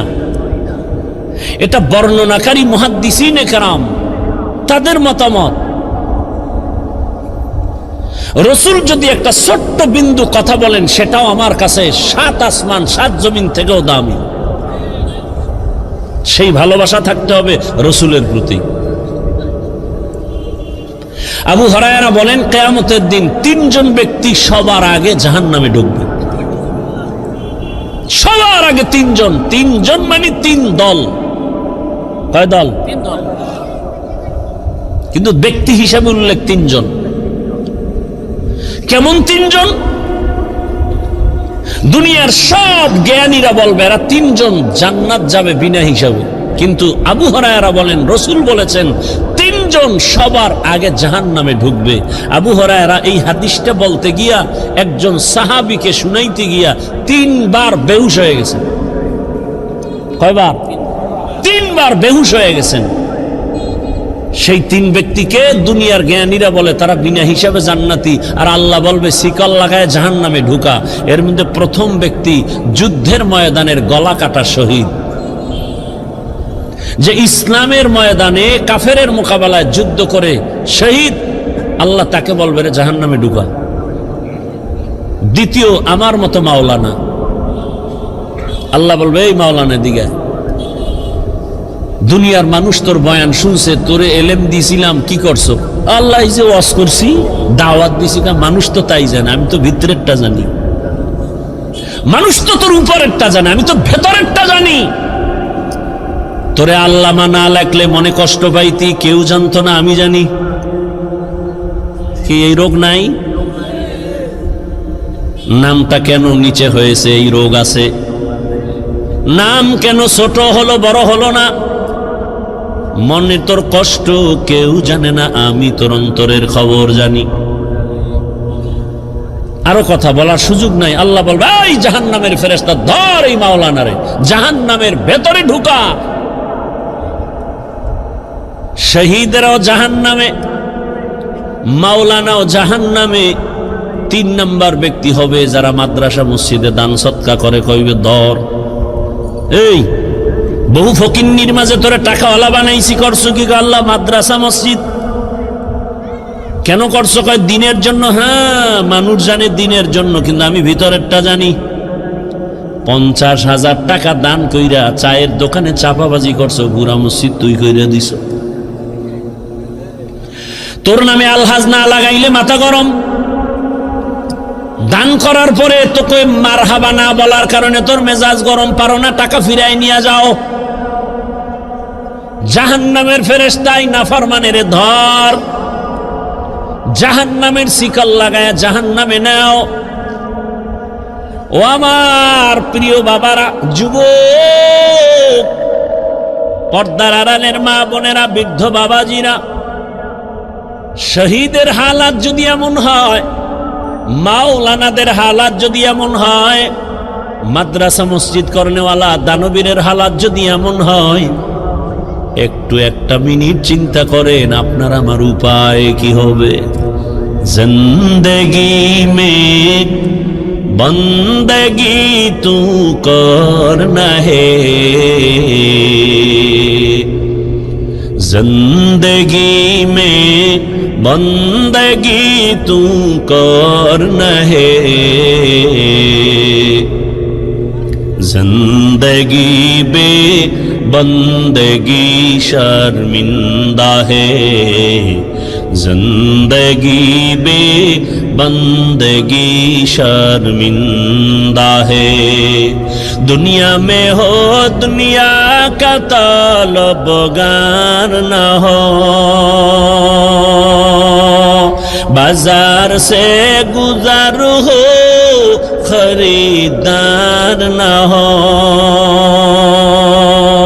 ये दुनिया एक मिसले कागज फूल है, ये दुनिया एक मिसले कागज फूल है। जिंदगी में बंदगी तू करना है, जिंदगी बे बंदगी शर्मिंदा है, जिंदगी बे बंदगी शर्मिंदा है।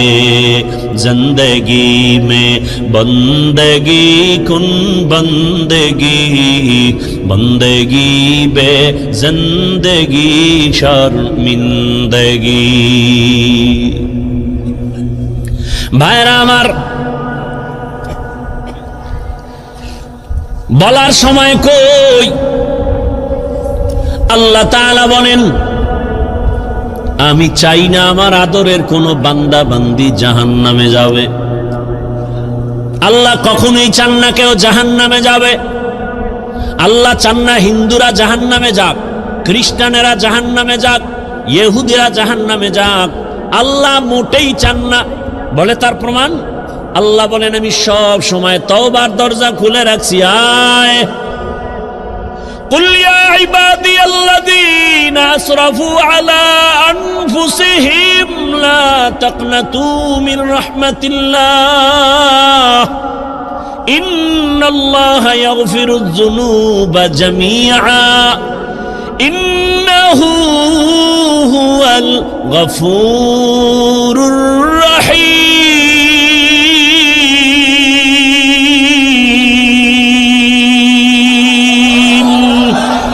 गर तवक्कुल मी कुनी हर सुबह शाम मेरा साना रिज़्क़ तू अज़ला मकाम जुज़्बा हक़ची ज़े मखाअज इंसो जा फज़ले उआ मस्ते दर जुमला जहा। আল্লাহ বলেন, ও আমার প্রিয় বান্দা বান্দিরা, আয় আমার দরজা খোলা। কি পরিমাণ গুনাহ করেছো? বান্দা বলে 40 বছরের গুনাহ তো বিশাল, হিমালয় পাহাড়ও ছাড়ায় গেছে আমার গুনার এত বড় স্তূপ। আল্লাহ কয়, তুই যদি আসমান বরাবর গুনাহ করে ফেলো, বিশাল বড় লবণের পাহাড়। কিসের পাহাড়? লবণের বিশাল বিশাল বড় পাহাড়। যত বড় বড় লবণের পাহাড়, একটু যদি সমুদ্রের পানি ধাক্কা লাগায়, লবণের পাহাড় বিলীন হতে কয় হাজার বছর লাগবে? বলছি না সত্য কথা, জবাব দিয়েন ভালো করে। কয় মাস? মুহূর্তের মধ্যে সমুদ্রের পানির ধাক্কায় লবণের পাহাড় যেমন বিশাল পাহাড়। কোন কাজের লোকেরা যদি বলি, তোমরা 500,000 মানুষ কাজ করে লবণের পাহাড়, এখান থেকে তুমি তাড়াতাড়ি সাতক্ষীরায় নিয়ে যাও, সময় লাগবে নি? বুঝে না, অনেক সময়। কিন্তু সমুদ্রের একটা পানির বাড়ি মারলে মুহূর্তে বিলীন হয়ে যাবে। আল্লাহ কয়, রে গোলাম, কি পরিমাণ গুনাহ করেছো, কয় পাহাড় বানাইছো। দুনিয়ার আসমান বরাবর যদি গুনার পাহাড় বানাও, আমার রহমতের পানির বাড়ির সাথে সাথে তো গুনার পাহাড় চুরমার হয়ে যাবে। আতিনা ফি দারে দুনিয়া না হাসান, আতিনা ফি দারে উকবা না হাসান, ইয়া গিয়াসাল মুস্তাগীসিন ইহদিনা লফতিখারা বিল উলুমে ওয়াল গিনা।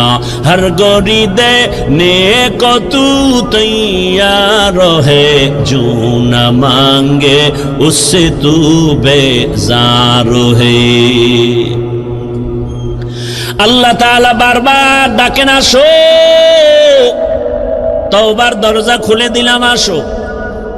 এজন্যই তো আল্লাহ পাক আয়াতে বলেন, ও মুমিন সাহায্য প্রার্থনা করো। আল্লাহ পাক মুমিনকে বলছেন, কোন বেঈমানকে বলেন না কেন? এর সংক্ষিপ্ত জবাব হলো, জান্নাত শুধু মুমিন পাবে, কোনো বেঈমান কখনো জান্নাত পাবে না। জান্নাত কারা পাবে?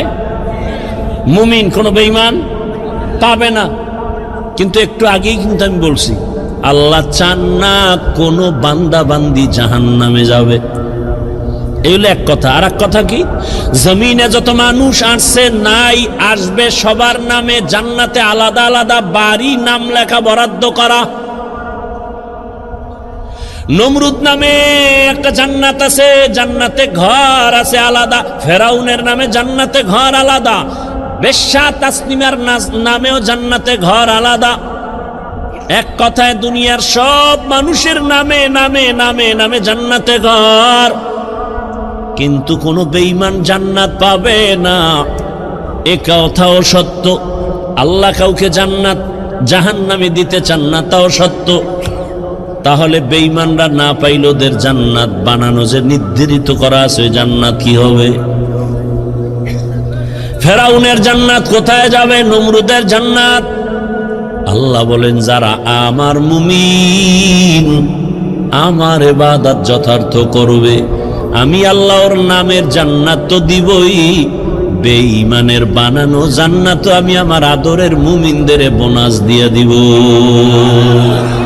या इलाही तू मेरा माबूद है, या इलाही तू मेरा माशूक है। भाईरा আমার, আল্লাহ মুমিনকে বলেন সাহায্য চাও। সাহায্য চাওয়ার জন্য আল্লাহ বললেন মুমিনকে। এখন এখানে তিনটা কথা, সাহায্য কেন চাইব, কিভাবে চাইব, কার কাছে চাইব, তিনটা কথার জবাব। আল্লাহ মুমিনকে সাহায্য চাইতে বললেন কেন? বলে দুনিয়াতে কেউ কারো সাহায্য ছাড়া জমিনে চলতে পারে না। দুনিয়ার কেউ সাহায্য ছাড়া চলতে পারে না। এতগুলো মানুষ আপনারা বসে আছেন আমার বয়ান সমান শোনার জন্য। আমি কি পুরো পরিপূর্ণ মানুষ? কয় না। এখানে আসা পর্যন্ত আমার গাড়ি লাগছে, গাড়ি টেনে আনছে আমার ড্রাইভার। গাড়ি যদি একটু নষ্ট হয় আমার আসতে ঝামেলা, আবার ড্রাইভার থাকলেও হবে না, পাম্পে গিয়া ওখান থেকে তেল নিতে হবে। পাম্পের যারা বসা আছে ওরা সব বেশিরভাগ মূর্খ, তেমন শিক্ষিত টাইটেল নিয়ে ওখানে বসে নাই। আমি যদি বলি আমি এত বড় বক্তা, তোর মতো মূর্খের থেকে তেল নিব না, কয় তাই তুই মর। কারণ আমাগো গরিবের কাছে আসবি না, তোর গাড়ির মধ্যে জীবনে তেল যাবে না। আল্লাহ কোন মানুষকে স্বয়ং সম্পূর্ণ বানান নাই। আল্লাহ সাহায্য চাইতে বললেন কেন?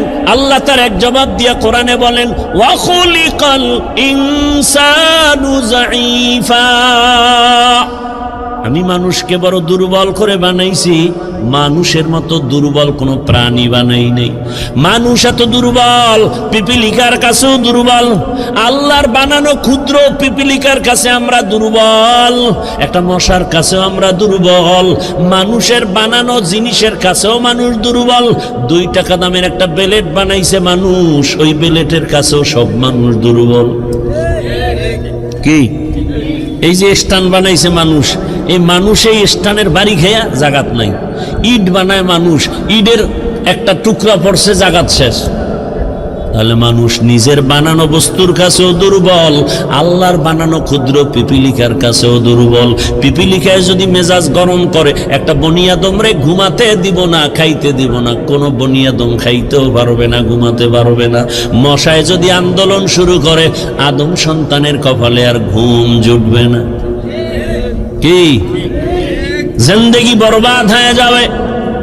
তাহলে আমরা মশার কাছেও দুর্বল, পিপিলিকার কাছেও দুর্বল, আমাদের মতো দুর্বল কোনো প্রাণী নাই। এই কথা যেমন সত্য, আমাদের মতো শ্রেষ্ঠ জমিনে কেউ নাই, এ কথাও সত্য। দুর্বল হইয়া আবার শ্রেষ্ঠ হয় কেমনে? ধৈর্য হবে শোনার। দুর্বল সে আবার শ্রেষ্ঠ হয় কেমনে? হ্যাঁ, দুর্বলতাটাই শ্রেষ্ঠত্বের কারণ। যেমন আপনাদের ঘরের মধ্যে শিশু বাচ্চা আছে, আবার বড় ছেলে মেয়েও আছে। ভালো করে বুঝেন, ঘরের মধ্যে আপনার শিশু বাচ্চা অনেক দুর্বল, হাঁটতেও ভালো করে পারে না।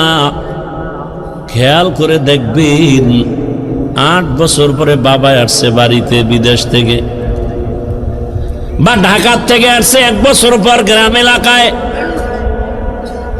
অনেক শপিং নিয়ে আসছে। এর মধ্যে বর্তমান দুনিয়াতে যত বড় কিছু আনুক, আকর্ষণীয় হাদিয়া কি? মোবাইল। নিজের জন্য 90-1 লাখ টাকার মোবাইল, বউয়ের জন্য একটা। বউয়ের মোবাইল বউরে দিবে, কিন্তু সব কাপড় চোপড় বের করে বলে ভাগ ভাগ করে দাও। ছেলের জামা মেয়ের জামা মোবাইল 2টা আলাদা রেখে দিছে ড্রেসিং টেবিলের উপরে, ওটা প্যাকিং করা ইনটেক। ছেলে একটা বড়, ওর তো নজর হেন, ও কাপড় চোপড়ের দিকে তাকায় নাই। ও গিয়া ইনটেক প্যাকেটটা ধরছে, লাখ টাকার মোবাইলের প্যাকেটটা যখন ধরছে না, বাবায় দিছে ধমক, এই মোবাইল ধরিস না। ছেলের মনে একটা কষ্ট আসছে, বাবা এতদিন পরে বাড়ি আসছো, ধমক দিলা কেন? অভিমান কইরা সন্তান অন্য জায়গায় বা রুমে গিয়া চুপচাপ বসে আছে রাগ করে। বাবা সব গুছাই টুছাই ও ইনটেক মোবাইল টেবিলে রাইখা গেছে বাথরুমে। কোন রুমে? বলেন বলেন। আমরা বাথরুম শিক্ষিত ভদ্র যারা, এরা বাথরুম কয় না, কি কয়? ওয়াশরুম, ওয়াশ কয়নি? বাথরুমে ওয়াশ করা চূড়ান্তভাবে উচিত না, কারণ বাথরুম হলো জিন শয়তানের আড্ডাখানা। বাথরুম কখনো ওয়াশরুম হতে পারে না।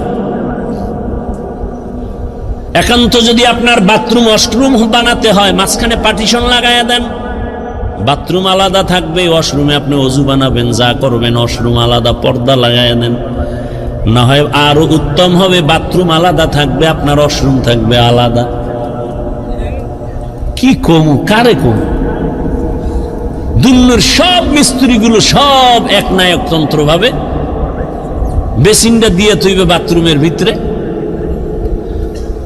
এরপরে কমর তো সব চেয়ার হাই, লো কমর নেই,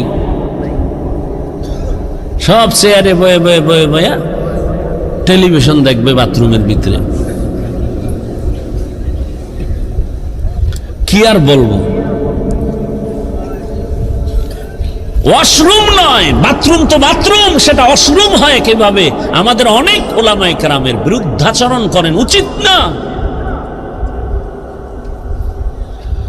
বাথরুমে খালি পায়ে যাওয়া যাবে না, খালি মাথায় যাওয়া যাবে না, তো অ্যাক্সিডেন্ট হবে, দুর্ঘটনা হবে, কারণ জিনের আড্ডাখানা প্রত্যেকটা বাথরুম। খুব খেয়াল করিয়েন, ওলামায়ে কেরাম থাকলে ভুল হলে ধরায় দিয়েন, জায়গায় দাঁড়ায় যাবেন। কিন্তু আপনি ওয়াশরুমে যদি খালি পায়ে যান, খালি মাথায় যান, বাধা নাই, বাথরুমে যাওয়া নিষেধ, খালি পায়ে যাওয়া যাবে না।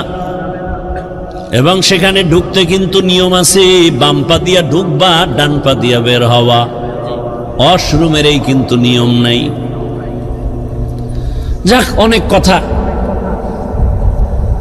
কি কথার থেকে এখানে আনছি? নো, এর আগের কথা কি? ওই যে বাথরুমে গেল, এখন ওই যে শিশু বাচ্চা আছে না, বড় ছেলে ইনটেক প্যাকেটটা হাত দিছে, মাথা গরম, ছেলে গিয়া অভিমান করে আর এক রুমে হইয়া রইছে। এদিকে বাবায় ওয়াশরুমে যাওয়ার পরে ছোট বাচ্চাটাই ওটারে আস্তে আস্তে করে খুলছে, খুইলে এবার ওটার থেকে বের কইরা, এটা তো ডাইন বাম বুঝে না, এমন জোরে একটা আছাড় দিছে ফ্লোরে, জায়গা 1 লাখ নাই।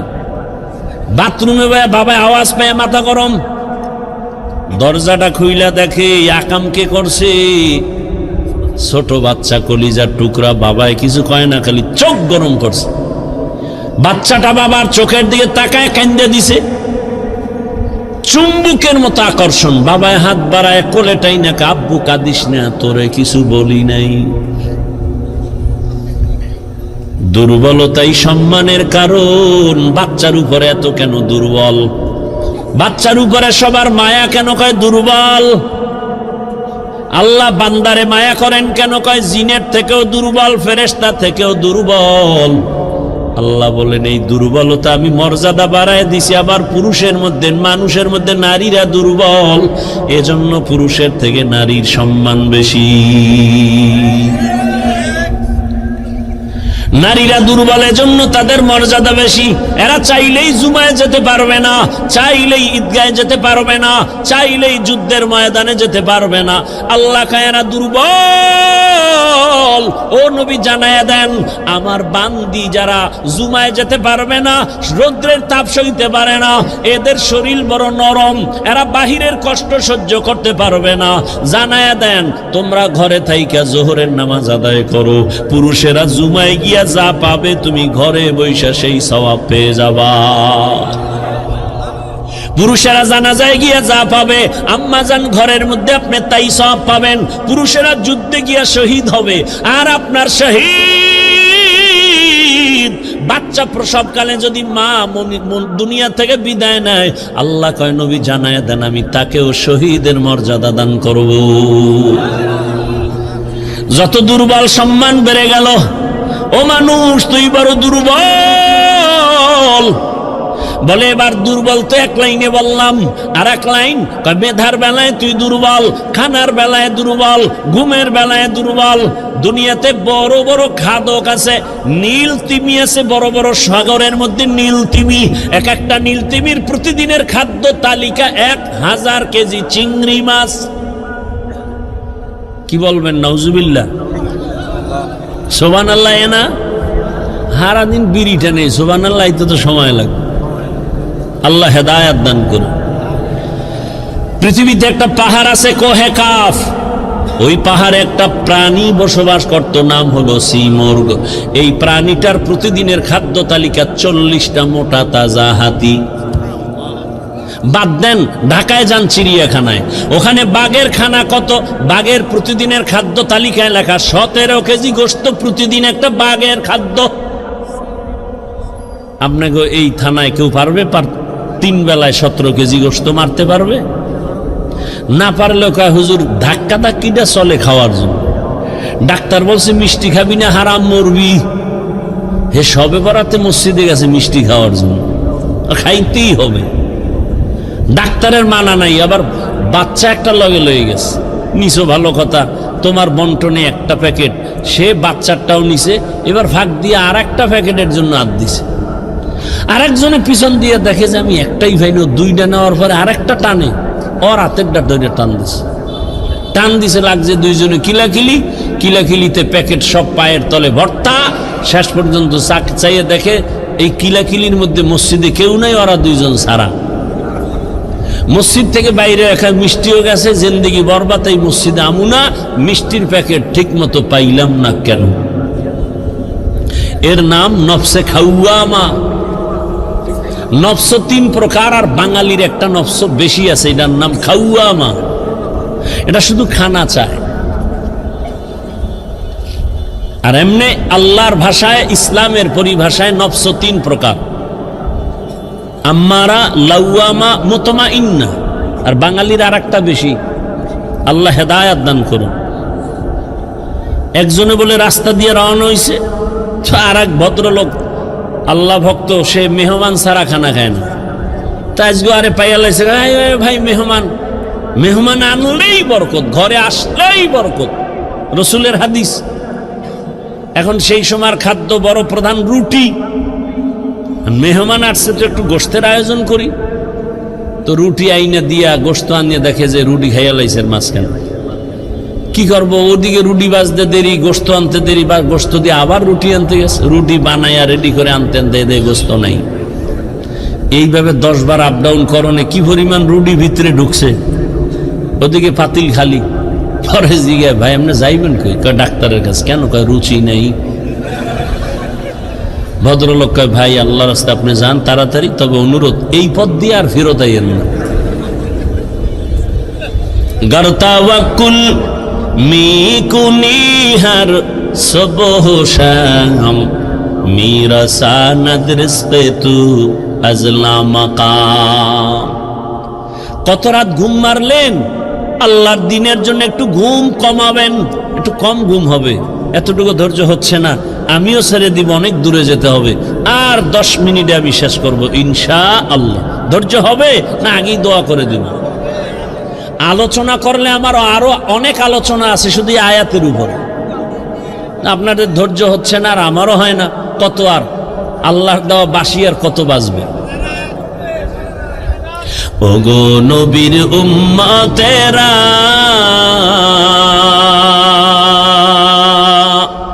হয়ে আজি দিশাহারা,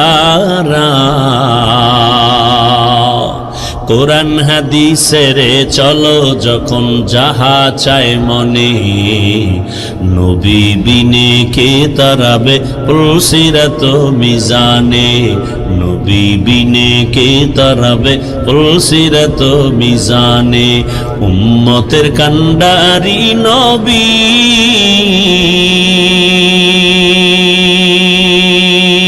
কাঁদছেন উম্মতের লাগি, এখনো কাঁদেন নবীজি শুয়ে মদিনার পানে, নবী বিনে কে তারাবে পুলসিরাত মিজানে, নবী বিনে কে তারাবে পুলসিরাত মিজানে। ও আমার কলিজার যুবক বাবারা, ও বৃদ্ধ বাবাজি, পর্দার আড়ালের মা বোনেরা, আল্লাহ তো দুর্বল করে বানিয়েছেন, কিন্তু মর্যাদা সবার উপরে দিয়েছেন। মানুষের মতো দামি কেউ নাই। আমরা মেধার বেলায় দুর্বল, সবাই কিন্তু এমবিবিএস ডাক্তার, সবাই ডিগ্রি নিয়ে বসে আছে চেম্বারে, কিন্তু একে অপরের কাছে দুর্বল। নাক কান গলার ডাক্তার পেটের রোগ ঠিক করতে পারে না, মেডিসিনের ডাক্তার নাক কান গলার উপরে বিশেষজ্ঞ না। আল্লাহ এক একজনের এক এক সাইড আগায় দিছে, এক সাইড দুর্বল রাখছে, যেন অহংকারী করার সুযোগ না পাও। আমি কোরআনের বয়ান করি, কিন্তু ফতুয়ার কাজ আমার না। ফতুয়া দেওয়ার বেলায় আমি মুফতি সাহেবের কাছে দুর্বল। দেখছেননি কারবার? দুনিয়ার সব একে অপরের কাছে দুর্বল। আল্লাহ এত দুর্বলতা দিয়ে বানাইলেন, এদিকে দুনিয়ার জমিনে যে আমি জান্নাতের পথে আগাবো, দুনিয়ার জমিনটাও বড় ভেজালওয়ালা দুর্বল। চতুর্দিকে গুনাহ গুনাহ আগাইতে পারি না। আবার আমার পেছনে তিন দল শয়তান আমারে আটকানোর চেষ্টা করে, মানুষ শয়তান, জিন শয়তান, নফস শয়তান। এত কিছুর মধ্যে আমি কিভাবে আগাবো? সাহায্য না নিলে চলবে না, সাহায্য ছাড়া চলবে না। এখন ফাইনাল হয়ে গেল, সাহায্য লাগবেই। একথা আমরা ফাইনাল, ঠিক নাকি? আপনি পারবেন সাহায্য ছাড়া? আপনার টাকা আছে কোটি কোটি, কিন্তু মাছওয়ালার কাছে টাকা না দিলে ঘরে মাছ আসবে না। এই জমিনে গরিবেরা যদি গোশত না কাটতো, বড় লোকের কপালে কোনোদিন গোশতের খানা পেটে যেত না। নদীর মধ্যে গরিবেরা গিয়া কি পরিমাণ কষ্ট করে মাছ ধরে, ওই গরিব যদি আমাকে মাছ এনে না দিত, তো আমার কপালে মাছ আসতো না। আল্লাহ তাআলা দুর্বল বানায় রাখছেন। এবার সাহায্য চাবো, এটাই ফাইনাল। তবে কার কাছে সাহায্য চাবো? বুঝেননি? কার কাছে চাবো? সবাই বলবে আল্লাহর কাছে। মিথ্যা কথা বলুন বসে বসে। আল্লাহর কাছে সাহায্য চাইতেই হবে। যদি আপনার 100 বিশ্বাস আর বাস্তবায়ন করতেন, এ জমিনে কোনো এনজিও সুদখোর কোনো কারবারি থাকতো না। 30-40 বছর আগে জমিন থেকে সব এনজিও দূর হতো, সুদের কারবার চলতো না।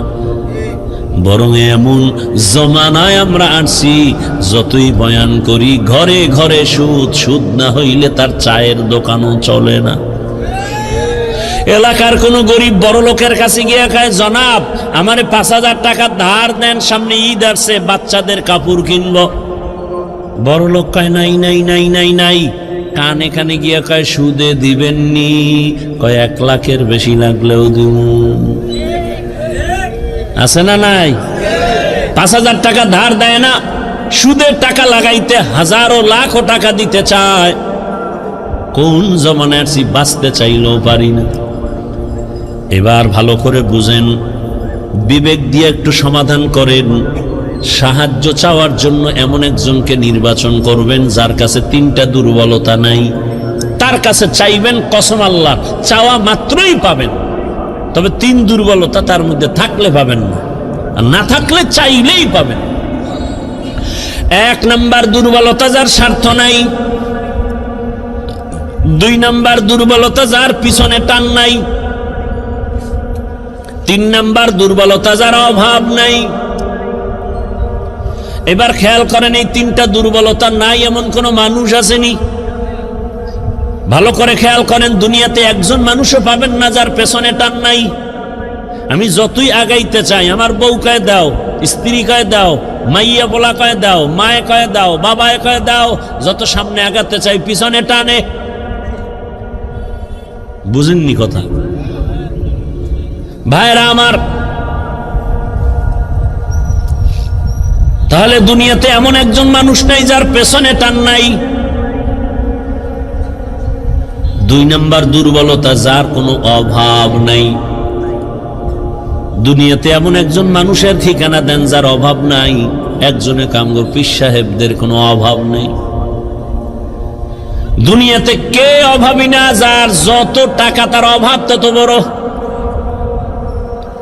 রিক্সা ড্রাইভারের 100 টাকায় অভাব শেষ, লক্ষ টাকার মালিকের লাখ টাকায় অভাব শেষ হয় না। এক কথায় দুনিয়াতে এমন একটা মানুষ নাই যার অভাব নাই। দুনিয়াতে এমন একজন মানুষ নাই যার পেছনে টান নাই। কয় দুর্বলতা গেল, ঘুমাইতেছেন না? আর একটা আছে যার স্বার্থ নাই। দুনিয়াতে এমন একজন লোক বের করেন যার স্বার্থ নাই। বের করতে পারবেন? আমি 2 জন পাইছিলাম, কিন্তু সন্দেহ ঢুকে গেছে। 2 জন পেয়েছিলাম, এক আমার মা আর বাবা। এদের স্বার্থ নাই, কিন্তু সোনার বাংলায় তাকায় দেখলাম স্বার্থের আঘাতে মা বাবা সন্তানের জবাই করেছে। স্বার্থের আঘাতে সন্তান মা বাবাকে জবাই করে। এই অল্প বয়সে সোনার বাংলায় কি না দেখলাম। আপন বাবা তার আপন মেয়েটাকে হোটেলের মধ্যে ঢুকাইয়া বলে, আজকের রাতের জন্য তুই আমার কাছে স্ত্রীর সমান। আরো জোরে বলো। এই জন্যই তো বলেছি, আল্লাহর কসম, ইসলাম ছাড়া এ জমিনে কোনোদিন শান্তি কেউ দিতে পারবে না। চাপাবাজি করতে পারবে মরণ পর্যন্ত। শান্তির ঠিকানার নাম ইসলাম। ইসলাম ছাড়া কোনোদিন এ জমিনে শান্তি আসবে না। চাপাবাজি চলবে, শুধু চাপাবাজি।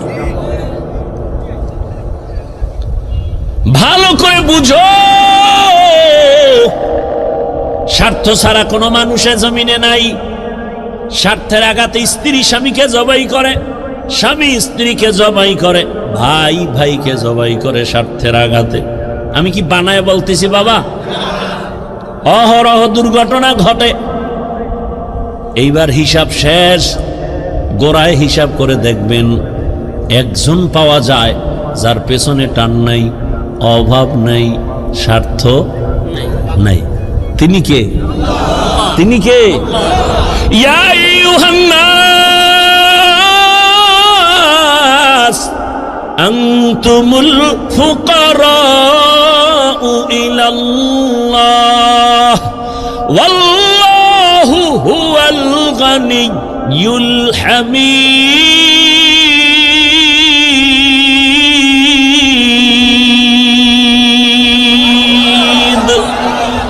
गर तवक्कुल मीकुनी हर सुबह शाम मेरा सनद रिज़्क़ तू अज़ला मकाम। স্বার্থ নাই। আল্লাহ কয়, দুনিয়ার মানুষ তোরা সবাই ফকির, আমি আল্লাহ একা ধনী। তবে আমি শুধু ধনী না, আমি প্রশংসিত ধনী। দুনিয়ার ধনীদের বদনাম আছে না নাই? 5 টাকা দিয়া 50 টাকার এহসান জিতায়, খোটা দেয়, খোটা। তো অমুকে তা আমার টাকায় চলে। আল্লাহ কয়, আমি এহসান করি, কিন্তু এর বিষয়ে কোনো খোটা দেই না। বরং আমি আল্লাহ এমন কোন রাত নাই আমি আমার বান্দাকে দেওয়ার জন্য দরজা খুলি না। অতি গভীর হয় রজনী যখন, নীরবে প্রভুর নাম জপিও তখন। প্রভুর করুণা যদি পাইবারে চাও, গভীর রাতে উঠে প্রভুর গুণগান গাও। ও আমার যুবক বাবারা, আমার আল্লাহ প্রতি রাত প্রথম আসমানে আসেন নেওয়ার জন্য না দেওয়ার জন্য? বলেন বলেন। কাকে দিবেন? বান্দাকে। বান্দাকে দেওয়ার জন্য আসেন। কখন আসেন? শেষ রাতে। কোন দিন? প্রতিদিন আসেন দেওয়ার জন্য। তোমার যদি লাগতো তুমি কেন ঘুমাও? আল্লাহ তাআলা বলে, আমি বান্দারে এত আদর করে বানাইছি, আমার বান্দার কি প্রয়োজন আমি আল্লাহ পাঠাবার আগে সব দিলাম। আমার বান্দা বান্দির পানির দরকার, আগে দিছি ফ্রি। আমার বান্দা বান্দির আলোর দরকার, ফ্রি সূর্য দিয়ে দিলাম। বান্দার বাতাসের প্রয়োজন, সব দিয়ে দিলাম। আবারও প্রতি রাতে আমি আসি, আলা মিন মুস্তাগফিরিন ফাগফিরা লা আলা মিন মুস্তারজিকিন ফাআরযুকা। এরে রাতে কে গুনাহ করছো ক্ষমা চা গোপনে গোপনে, কারণ আসমান নীরব, জমিন নীরব, গাছের পাখিরাও ঘুমায়, নদীর মাছও ঘুমায়, ঘরের তোর মা বোন সবাই ঘুমায়। এখন রাস্তা ক্লিয়ার, কেউ শুনবে না। গোপনে সুন্দর করে ওযু বানাইয়া যায় নামাজ বিছাইয়া কলিজা ভরে যদি ডাক দাও, ইয়া আল্লাহ, আমি আল্লাহ তো তোর মোহাব্বতের জন্যই প্রথম আসমানে তাজাল্লি দিয়ে দিলাম, চাইতে দেরি আমি আল্লাহ তোকে দিতেও দেরি করব না। কত গভীর রাতে আল্লাহর নবী বলেন, আমি রাতের বেলা ঘুমায়ে গেলাম এশার নামাজ পড়ে, হঠাৎ আমার কাঁচা ঘুমের মধ্যে কান্নার আওয়াজ আসতেছে, আমার কানের মধ্যে ঘুম ভেঙে গেল। এই রাতে কে কাঁদে আর আমার ঘুম ভাঙলো? নবী বলেন, আমি উঠলাম, নজর করে দেখলাম আমার মাথার পিছনেই তো মসজিদে নববী। আমি দেখি ওখানে একজন আল্লাহর বান্দা রাতের গভীরে নামাজে দাঁড়ায় দাঁড়ায় কান্না করে। আমি দরজার কিনারায় অপেক্ষা করি, নামাজ শেষ। আমি ভাবতেছি মনে হয় অন্য কেউ, তাকায় দেখি না না, জান্নাতের 1 নাম্বার সাহাবী আবু বকর নামাজে দাঁড়ায় গভীর রাতে কান্না করে। আমি আবু বকরকে দেখলাম, আবু বকর আমারে দেখে চমকে উঠলেন, ইয়া রাসূলুল্লাহ, এ গভীর রাত আপনি কি ঘুমান নাই? বলে, তোমার কান্নায় ঘুম ভেঙে গেল। ও আবু বকর, তুমি কাঁদলা কেন? আবু বকর বলেন, ইয়া রাসূলুল্লাহ, মালিকের আদালতে কেমনে দাঁড়ায়া হিসাব দিব সেই ভয়ে কান্না করতেছিলাম। আমার আল্লাহর আদালতে কেমনে দাঁড়াবো? নবী বলেন, কেন? আপনার তো জান্নাতের টিকিট রেডি, 10 জনের প্রথম আপনি। আবু বকর বলেন, ইয়া রাসূলুল্লাহ, আরে আমি আবু বকরের থেকে টিকিটের পাওয়ার তো নবীদেরটার বেশি, কিন্তু আপনিই তো বয়ান করেছেন হাসরের ময়দানটা ভয়ঙ্কর হবে, জমিনটা পুরা জমিন হবে হাসরের মাঠ, সূর্যটা নিচে চলে আসবে, সূর্যের গরম মাটির জমিন তামা হয়ে যাবে। ওদিকে জাহান্নামের চিৎকারের আওয়াজ, জাহান্নাম চিল্লায় বলবে, হে মালিক, বেনামাজি গুলো কই? গুনাহগার গুলো আমার পেটের মধ্যে দাও, আমার পেটের মধ্যে ক্ষুধা। নবী, আপনিই তো ভয়ঙ্কর হালাতের কথা বলছেন, জাহান্নামের চিৎকারে হাসরের ময়দানটা থরথর করে কেঁপে উঠবে। এমনকি আমার আল্লাহ রাগ হয়ে আওয়াজ দিবেন, লিমানিল মুলকুল ইয়াউম লিল্লাহিল ওয়াহিদিল কাহ্হার। এত কঠিন আওয়াজ হবে, হাসরের ময়দানটা থরথর করে কাঁপতে থাকবে। ও নবী, আপনিই বয়ান করেছেন এত কঠিন হালাত, নারী আর পুরুষ সব উলঙ্গ দাঁড়াবে হাসরের মাঠে। আম্মা জান আয়েশা বলেন, নবী, মানুষ কি লজ্জা পাবে না? কয়, ওরে আয়েশা, জানো না এমন ভয়ঙ্কর হালাত হবে, একজনের দিকে আর একজন তাকাবারও হুঁশ হবে না। এমন কঠিন অবস্থায় আল্লাহর নবীরা পর্যন্ত কান্না শুরু করবেন। আদম নবী কান্না করবেন, ঈসা নবী কান্না করবেন, ইব্রাহিম নবীর কান্না, মুসা নবীর কান্না, দাউদ পয়গম্বরের কান্না, নূহ পয়গম্বরের কান্না চলবে। নিজের উপায় নাই, কি উপায় হবে সেই চিন্তা, উম্মতের চিন্তা নাই। ইয়া রাসূলুল্লাহ, এক পর্যায়ে আল্লাহ আবার একটা কঠিন আওয়াজ দিবেন, ওয়ামতাজুল ইয়াউমা আইয়ুহাল মুজরিমুন। আল্লাহ একটা গায়বী আওয়াজ দিয়ে বলবেন, ও গুনাহগারেরা, ও বেনামাজিরা, ও বেপরদাওয়ালারা, যারা কোরআন হাদিস মানো নাই, আলেম ওলামা মানো নাই, নবী রাসূল মানো নাই, আজকে আমার নেককারদের থেকে তোরা আলাদা হইয়া যা, নেককারদের থেকে আলাদা হ। গুনাহগারেরা ভয়ে আলাদা হবে না। আল্লাহ বলবে, আমি কুদরতি ভাবে বাছুনি দিব, বাঁচতে গিয়া যখন ধরে ফেলবো, ওই গুনাহগারগুলো বাতাসের মতো উড়িয়া উড়িয়া জাহান্নামের রাস্তায় পড়বে। আর আল্লাহ বলবেন, ও আমার নেকাবুলওয়ালা, ও পর্দাওয়ালা নামাজি, সূর্যের গরম মাথায় লাগাইস না, আরশে আজিমের নিচে গিয়ে অপেক্ষা কর, রহমতের নবীর সাথে তোমরা সব জান্নাতে যাইবা। আর যারা গুনাহগার বেনামাজি এদেরকে জাহান্নামের পথে দাঁড় করাইয়া আল্লাহ বলবে, ও ফেরেশতারা লাইনে দাঁড় করাও, আর আমি বাম হাতে আমলনামা দিব। ও রহমতের নবী, আল্লাহ যদি আমি আবু বকরকে ডাইকা বলে, আবু বকর আমার জান্নাত পাইয়া কি নিয়ে আসছো বলো। আমি যদি বলি আল্লাহ তোমার জান্নাতের মোহাব্বতে তোমাকে পাওয়ার জন্য নামাজ রোজা তেলাওয়াত জিকির নিয়ে আসছি। আল্লাহ যদি বলে আবু বকর আমি যেইভাবে নামাজ চাইছি ওইভাবে হক আদায় করে নামাজ আদায় করো নাই, আমি যেইভাবে রোজা চাইছি ওইভাবে হক আদায় করে তুমি রোজা আদায় করো নাই, তোমার আমল আমার কাছে পছন্দ হয় নাই, সাথে সাথে আমার উপরে জাহান্নামের অর্ডার জারি হয়ে যাবে। ওই সময় আমি আবু বকরের কি উপায় হবে? চোখের পানি ছেড়ে কান্না করি, ও পয়গম্বর দোয়া করবেন আল্লাহর আদালতে যেন নাজাতের রাস্তা খুলিয়া যায়। ও আমার যুবক বাবারা, বৃদ্ধ বাবাজিরা, পর্দার আড়ালের মা বোনেরা, আমি যে এত কষ্ট করে আপনাদের যত বয়ান শুনাইছি আমি একবারও কিন্তু বলি নাই মাদ্রাসায় আসো, স্কুল ছেড়ে দাও, কলেজ ছেড়ে দাও, না, বরং তুমি কলেজে পড়ো, স্কুলে পড়ো, দাবি নাই। তুমি ডাক্তার হও, ইঞ্জিনিয়ার হও, প্রফেসর হও, এসপি হও, ডিসি হও, এমপি মন্ত্রী যাই হও না কেন, অনুরোধ করি বাবা তোমার মতো কত যুবক স্কুল কলেজে ভরিয়াও নামাজ ছাড়ে না, দাড়ি কাটে না। নিজের বিবেকটাকে জিজ্ঞাসা করো তোমার কপাল কেন খারাপ, তুমি পারো না কেন? তোমার মতো কত যুবক রাস্তায় গাড়ি চালায়, 5 বেলার নামাজ পড়ে নাই, বলো তুমি কেন পারবা না? তোমার মতো যুবক র্যাব, আর্মি, পুলিশ, বিডিআর এর চাকরি করে নামাজ পড়ে, তুমি কেন পারো না? তোমার মতো যুবক তাকায় দেখো, নদীর মধ্যে মাছ ধরে নামাজ পড়ে, কৃষি কাজ করে নামাজ পড়ে। নিজেকে জিজ্ঞাসা করো তোমার কপালে কার বরদোয়া লাগছে, মা বাবার নাকি শিক্ষকের নাকি উলামায়ে কেরামের? না হয় তোমার মতো যুবক যদি দুনিয়ার সব লাইনে চাকরি করে, ব্যবসা করে, নামাজ পড়ে, তুমি পারো না কেন? ও পর্দার আড়ালের আম্মা জানেরা, আপনার মতো কত মা এই এলাকায় এখনো খুঁজলে পাওয়া যায়, বেপর্দায় চলে না, নামাজ ছাড়ে না, মোবাইলে সময় নষ্ট করে না। ও আম্মা জানেরা, বোনেরা, মনটা কি চায় না একজন আদর্শমান ডাক্তারের মা হয়ে যাবেন? আপনার সন্তানের ব্যবহারে শিক্ষকরাও দোয়া করবে, আপনার সন্তানের আচরণে আলেম ওলামাও দোয়া করবে, আপনার সন্তান ডাক্তারি করবে, নামাজ পড়বে, কোরআন তেলাওয়াত করে আপনাদের জন্য দোয়া করবে।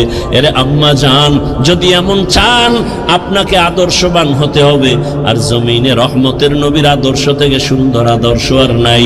ও আল্লাহর বান্দারা, ও আমার যুবক বাবারা, মা বোনেরা, বৃদ্ধ বাবাজিরা, তওবার দরজা খোলা, আল্লাহর কাছে তওবা করেন, সাহায্য চান, নামাজের মাধ্যমে, ধৈর্যের মাধ্যমে আল্লাহকে মনে মনে ডাক দেন। ও যুবক বাবা, জীবনে তো দাড়ি কম কাটো নাই, বেপরদায় কম চলো নাই, এখনো কি তোমার মনের শখ মিটে নাই রে বাবা?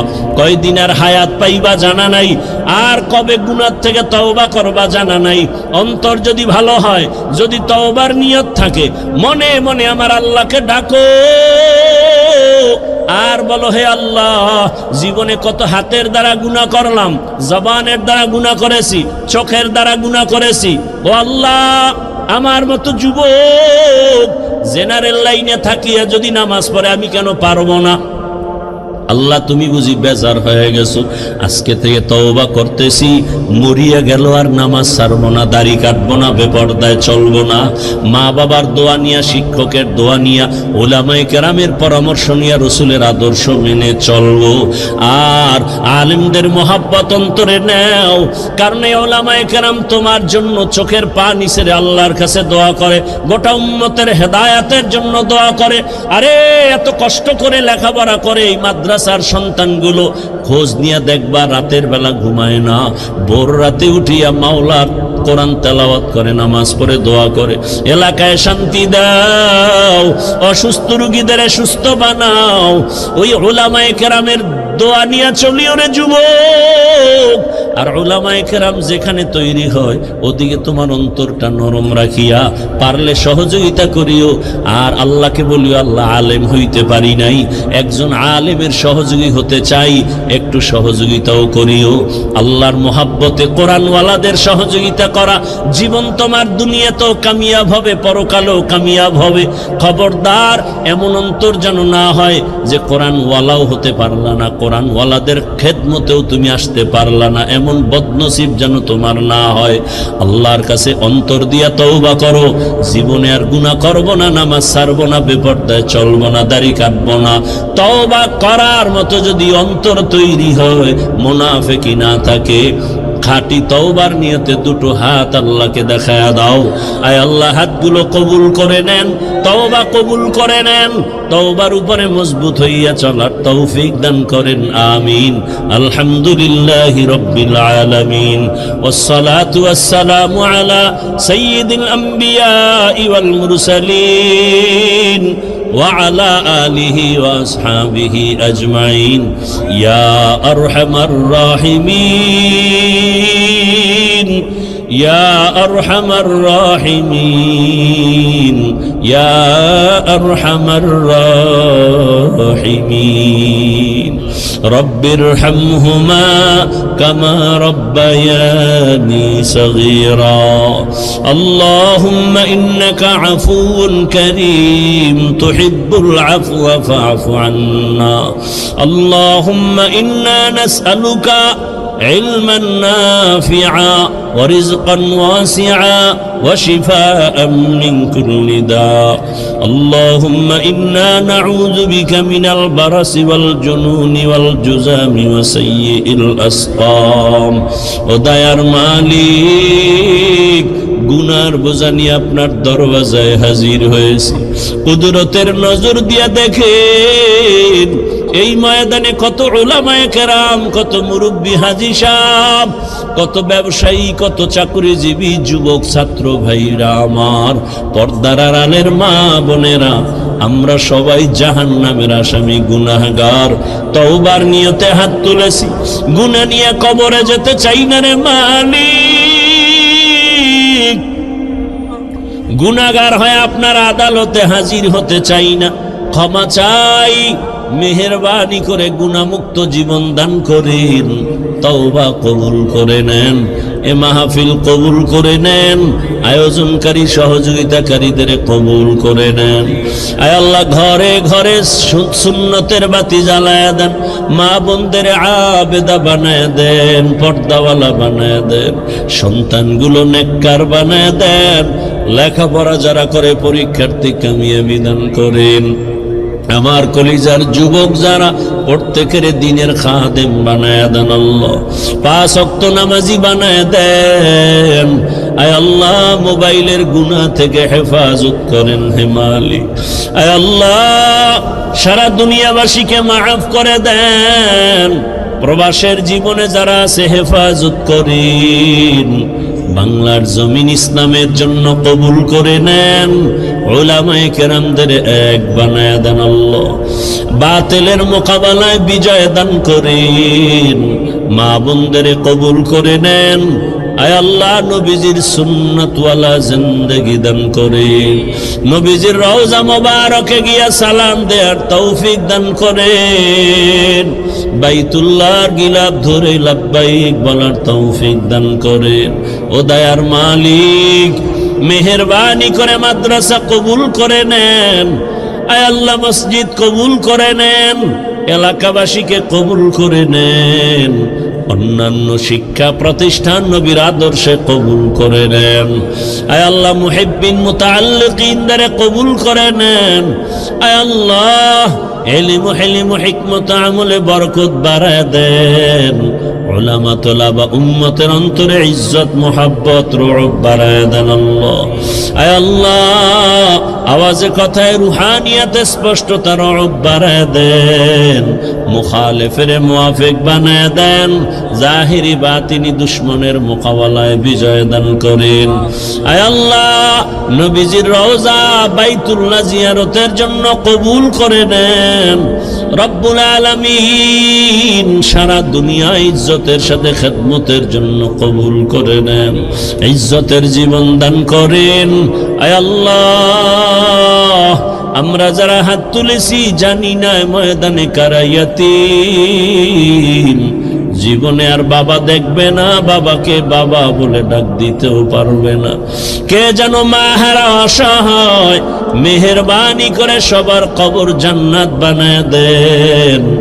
আম্বিয়ায়ে কেরাম, সাহাবায়ে কেরাম, শুহাদায়ে কেরাম, আউলিয়ায়ে কেরাম, আসাতেজায়ে কেরামদের কবর জান্নাতে উঁচু বানায়া দেন আল্লাহ।